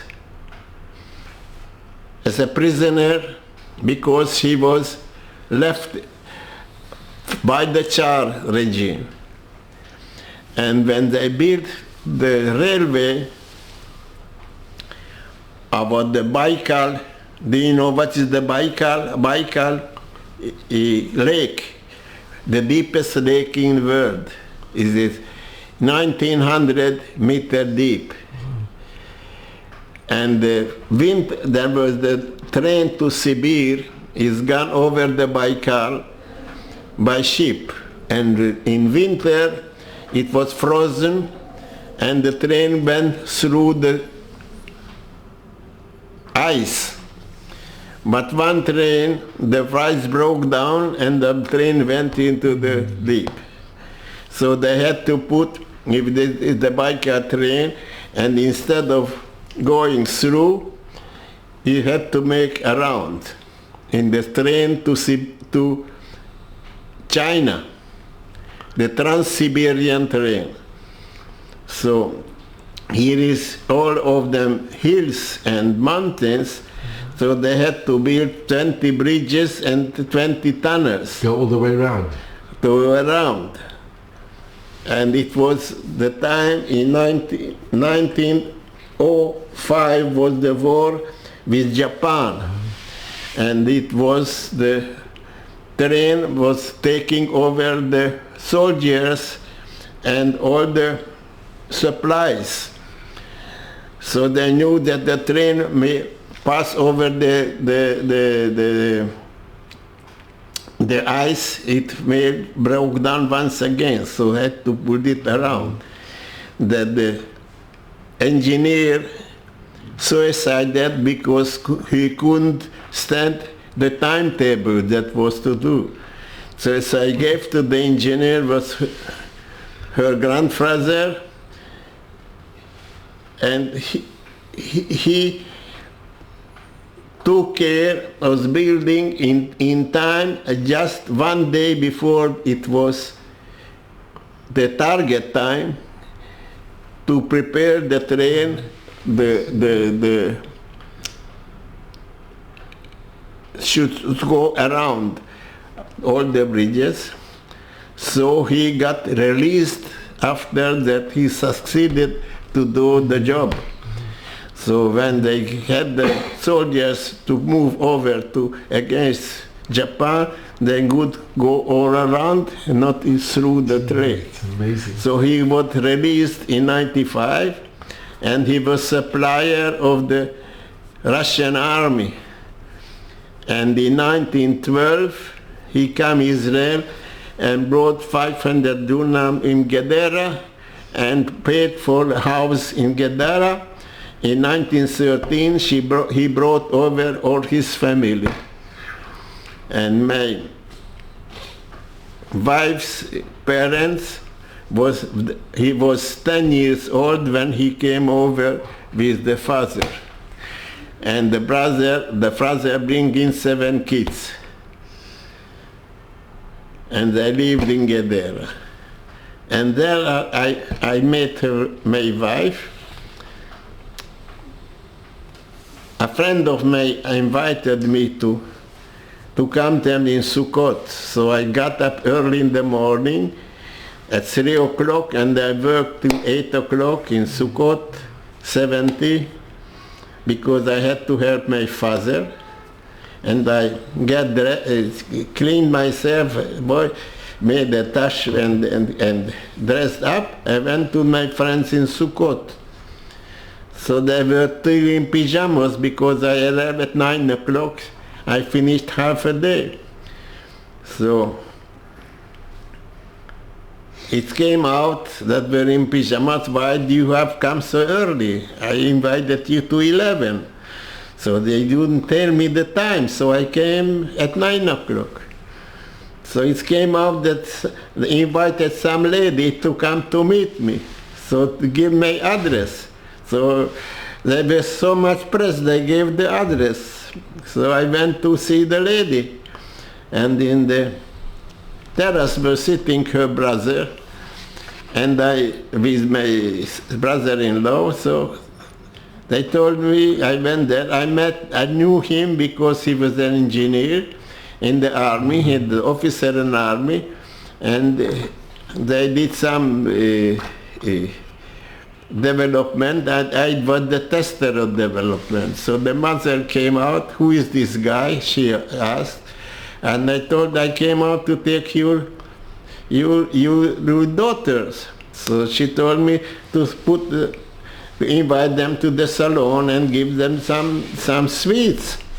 So they left me alone, and I heard a lot of voices from the kitchen. So I went to see the kitchen, and the young lady was in a towel on her head, because she just washed her head, and in some bath coat. So she asked what you are doing. So she was washing the dishes. So I told him I want to see if she can do the dishes. So she put me 2 guards that sit me together in the. I shouldn't come once again to the kitchen. So she dressed up. She came to me and told her I came to take you to our friends. So she told me that she is a teacher in the school, in the tourist guide, and she knows everywhere in Israel. So I took her somewhere that she didn't know. She was surprised, because she didn't want a guy who is a Ole Hadash, a newcomer, didn't want a guy who has glasses, and he wanted a blonde one, and shouldn't have somebody that has no hair at all. But I was a newcomer, and my accent was very bad, because I had a Hungarian accent. I had glasses, but she wanted to find out what she knows. It came out that I was not so bad. So it took us in Sukkot We met in Hanukkah. We had a trip in the Sinai with all the tourist guides to learn how to behave in Sinai and how to tourist glasses. But I knew much more than the guide because I served so much during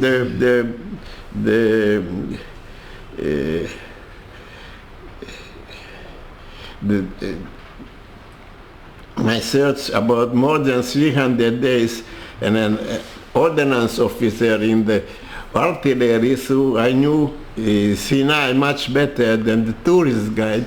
So I gathered the tour and not the tourist guide. And same out that in Tu B'Shvat we got married. And how long were you married? 52 years. Wow, that's so special. And Mordechai, I just have to ask you, I know it's just going back, when you came to Israel, you came in 1950, do you remember the Eichmann trial? What? The Eichmann trial, from Eichmann. I was couple of days in the trials. You went to the trial? Up to that I never spoke about what's happened to me. After the trials I started to talk. But can I ask you, did you speak with your sister and your parents when that happened during the war? Would you discuss what happened? No. Long time I didn't speak about it, what happened to us. I started to speak when I took my kids to Spitz in 1991. That time I started to speak. And before that? I didn't speak. To your wife? You no, whatsoever. No, and she asked you? No. I never spoke about it. And with your sister, you would never speak? Never speak. And your parents? You never speak. I never spoke with my friends. Did they know that you're a survivor, your friends? Yeah. And they never asked you? No. Because nobody spoke about it. I started to speak about it in 91 when we went back to see the places. Up to then I didn't speak about it. But they say the Eichmann trial, it opened up people. Opened up to the people. Many people, they opened up.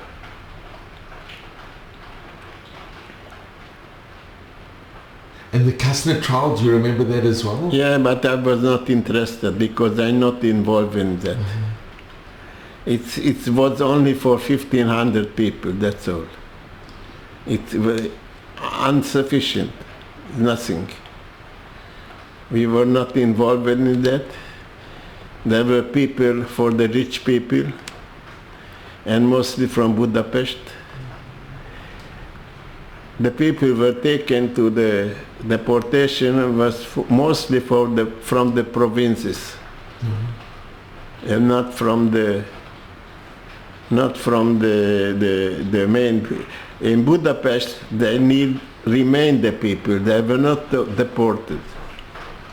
And in the provinces were deported. Mm-hmm. And now you've done so many things. You speak about.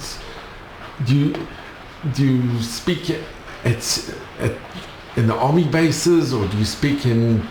No, what I do.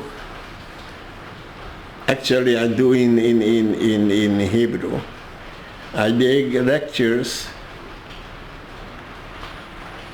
free of charge in schools, in places that we called remembrance in the salon, not in private places when they collect friends together.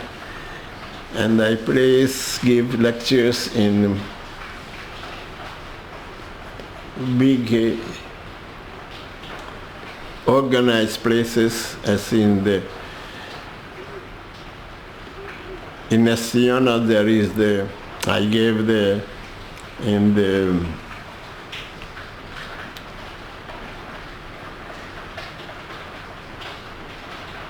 מכון הביולוגי, או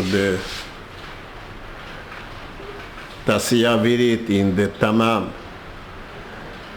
Especially I have to give the lectures according to the people. More educated people, I have to give more serious lectures. In school, I have to give according to the kids. And I try to do my best. I do all of them free of charge. I don't take anything. Neither when I give in private houses, that we call the Zikaron Besalon. But you've also done with plays? It's a theater, playing in a theater. It's theater is meaning Zikaron Besalon. It is theater that I played twice in theater, two different groups, two different schools, when the kids are playing what we have passed. And normally about 1/3 of the show is my own story. Both of them. I did it once in 19, you see, I wrote it back in 23 about, and this one is back in 206. 206. And Mordechai, if I can ask you, what message do you give to your children and grandchildren and for the future generations? Two of my kids, they have the Pras Bitachon Israel. My daughter, she's involved in the space. And when you look around, she is doing, manufacturing the telescope, which is in the satellite.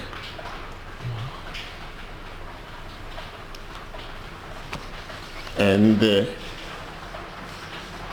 my son got it. When you hear they put the missile in a window, this is his business, that it goes through the window and not somewhere else. So they send the missiles through a house. It has to go through the window. It makes Raphael. And so he is development engineer. For Raphael? For Raphael. And this is his business. So when you hear in the papers, on the radio, they got especially, they had to see somebody that his business. Okay? But what message do you give? What advice do you give for the future generations? Go on. I have a granddaughter. She did service in the army, and she was a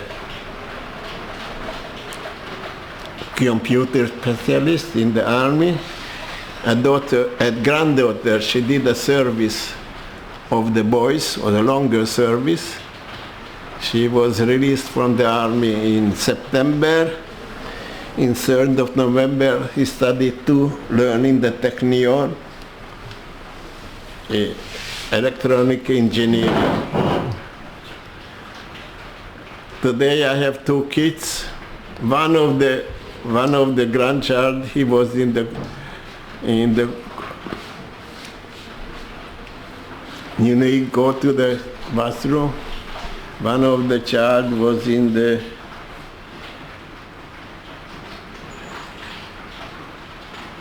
commando unit. Now I have two kids, two grandchildren, one of them in the Air Force, in the intelligence, and I have a grandson in 8,200. So I have a granddaughter. She is now in the 8th grade of 11th. So the meaning is Yud Aleph. She is in the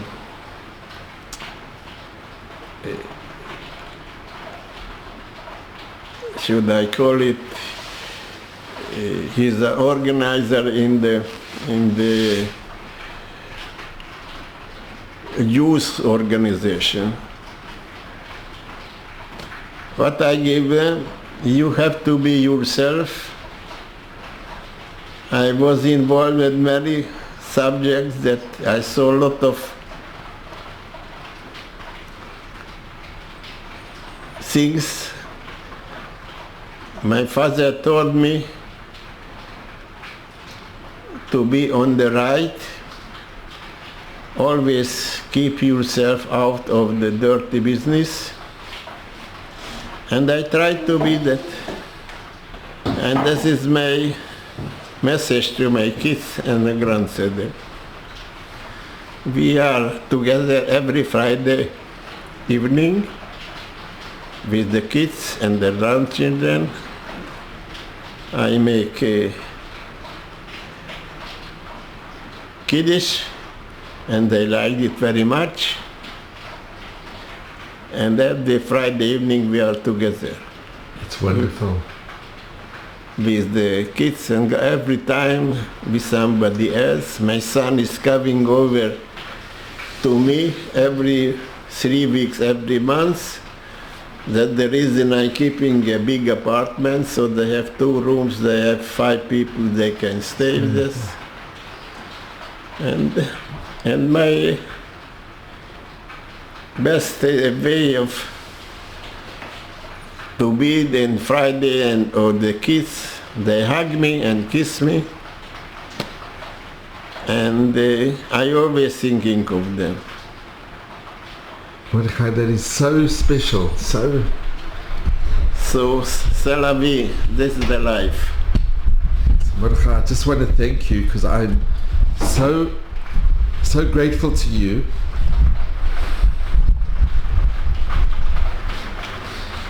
If I can thank you so much. Go to the... Mordechai, no, I just want to thank you. I am so grateful to you. Mordechai, there are no words to express my sincere appreciation. Just hearing your story and hearing the miracles, really the miracles that you went through, that you are here today. That the train was destined to go to Auschwitz, and because it was too long, it ended up going to Austria, and that the mayor, the Bürgermeister, that because of the connection he had with your father, it saved your lives. He told us to run away. It's just, it's unbelievable. That's real, yeah. And that you're here, and look what your family, look what you've achieved, and your children. I mean, it's just, ain't believable, there's no words. You must be so proud of what you and your wife have accomplished and what you've done, your career. You had a spectacular career. You've given so much to this country, you've contributed, and it's just so special to hear this, Mordechai. It really is, and you're so positive. You are remarkable. You really are remarkable. You should just have nachas at baby string, in good health. All my life I worked very hard. And from the time that I know myself, from the age of 6 years, I always worked.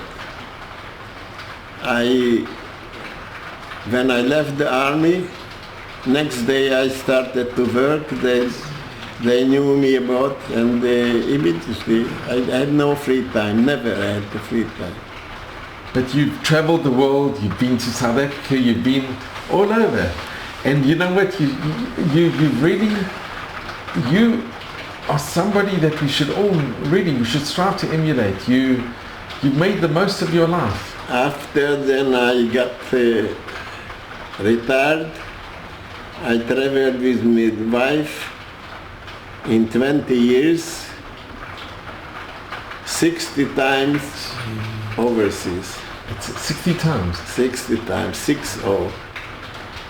I've been in Antarctica in the south, Alaska in the north, New Zealand in the east, and Japan in the east, and in California in the west. And I organized 55 trips to the right people of our ministry, which most of the planning of the trip was done by myself. That's amazing. And the art in the world, my world, they called me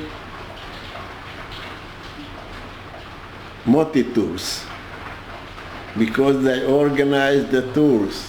So I was the multi-tour, so was organized. I was doing the planning, and companies that we have done it, the operators learned from me, because I went over to the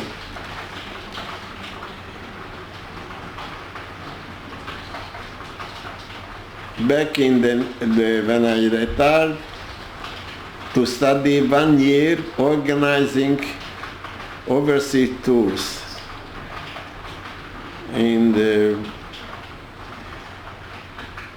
Miklara le-Miklar. The Miklara is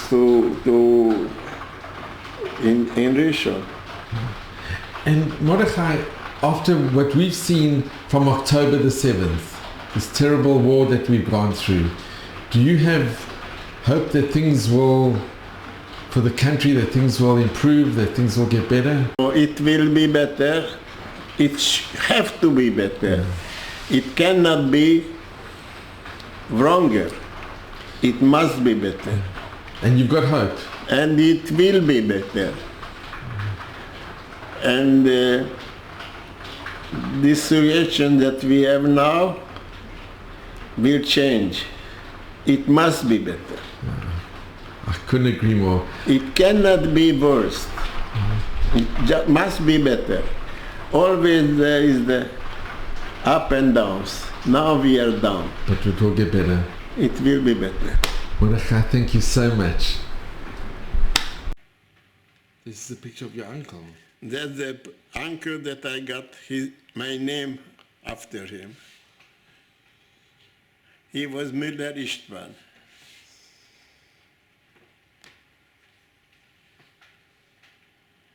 And this is the original picture. Original picture. The picture is from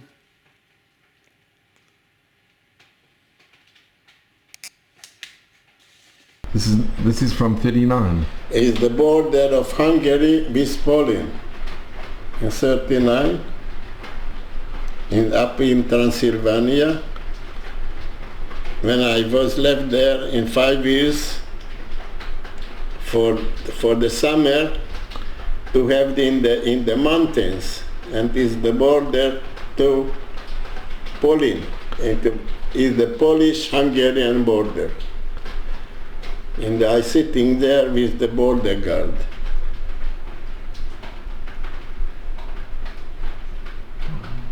And this is 1939. 39. So you see, that's amazing.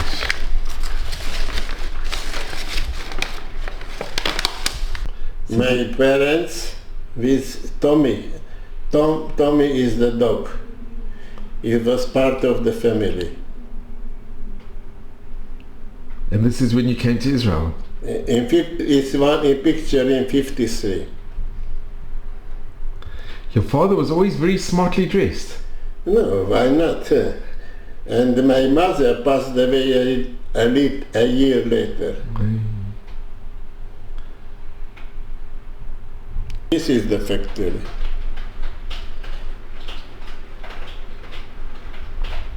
In this picture here. That is our house where we lived.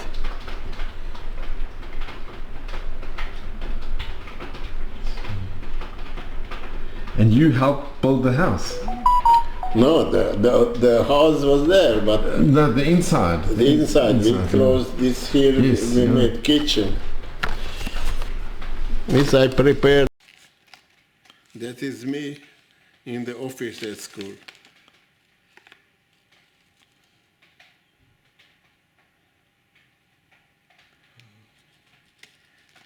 And what year was this? But What year were you in the offices? I became officer only in 66. I was a warrant officer for long years and decided sending the. But I was after that I was 3 times on overseas service. And I did service also in represented Israel with a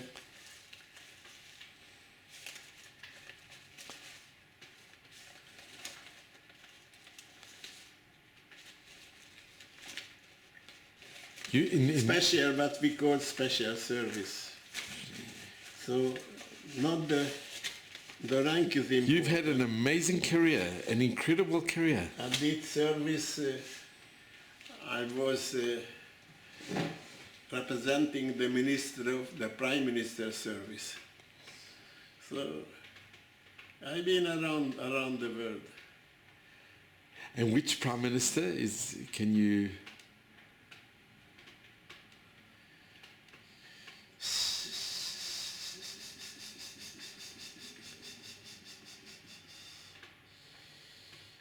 I think it was Eshkol. Levi Eshkol.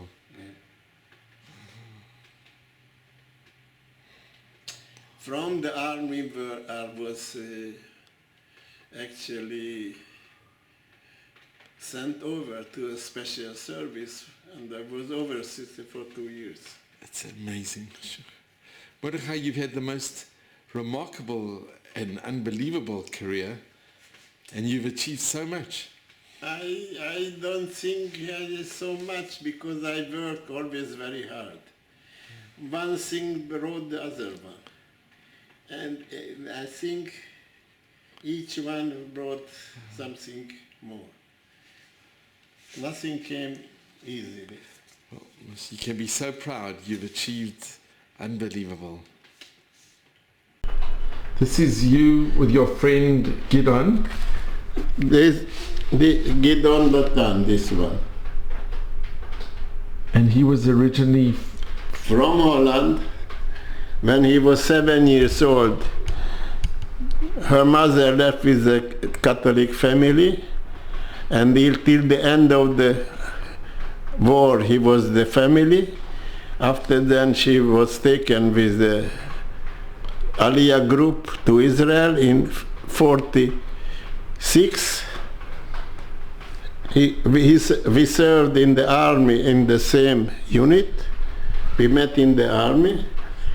Our wives were together, and from 56, 55 we met, and we are still good friends. We served in England at the same time, in the same unit, different professions, and those are guys from Ceylon, and this one is from Burma, and we traveled quite a lot.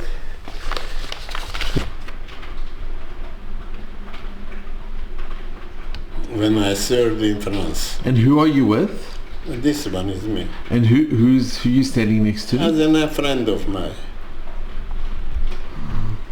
And then this was in London? In London. And where are you in the picture? This one.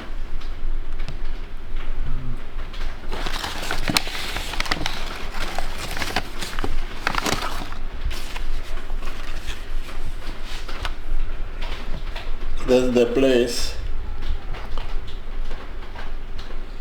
which we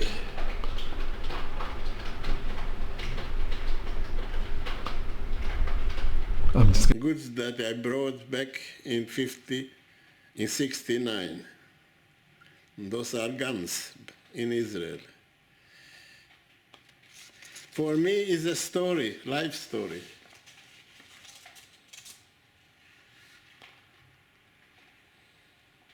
With my wife and 3 kids.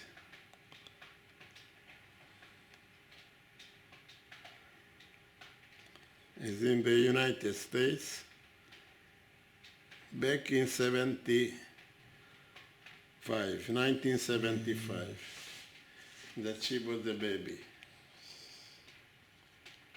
Today she's a lawyer. She's working for Intel.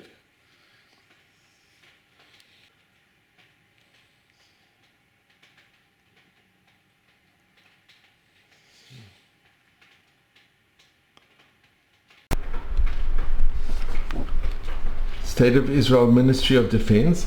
Here, this is when you retired. When you retired. You and your wife. Wow.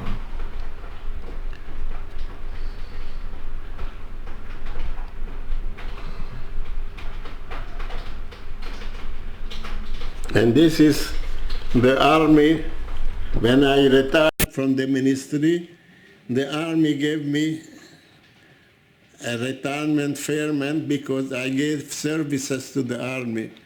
And they were so much inspired by my services, so they gave me a retirement party. It's wonderful. The only one in the ministry, they gave a retirement party. Mordechai, sure. Yeah.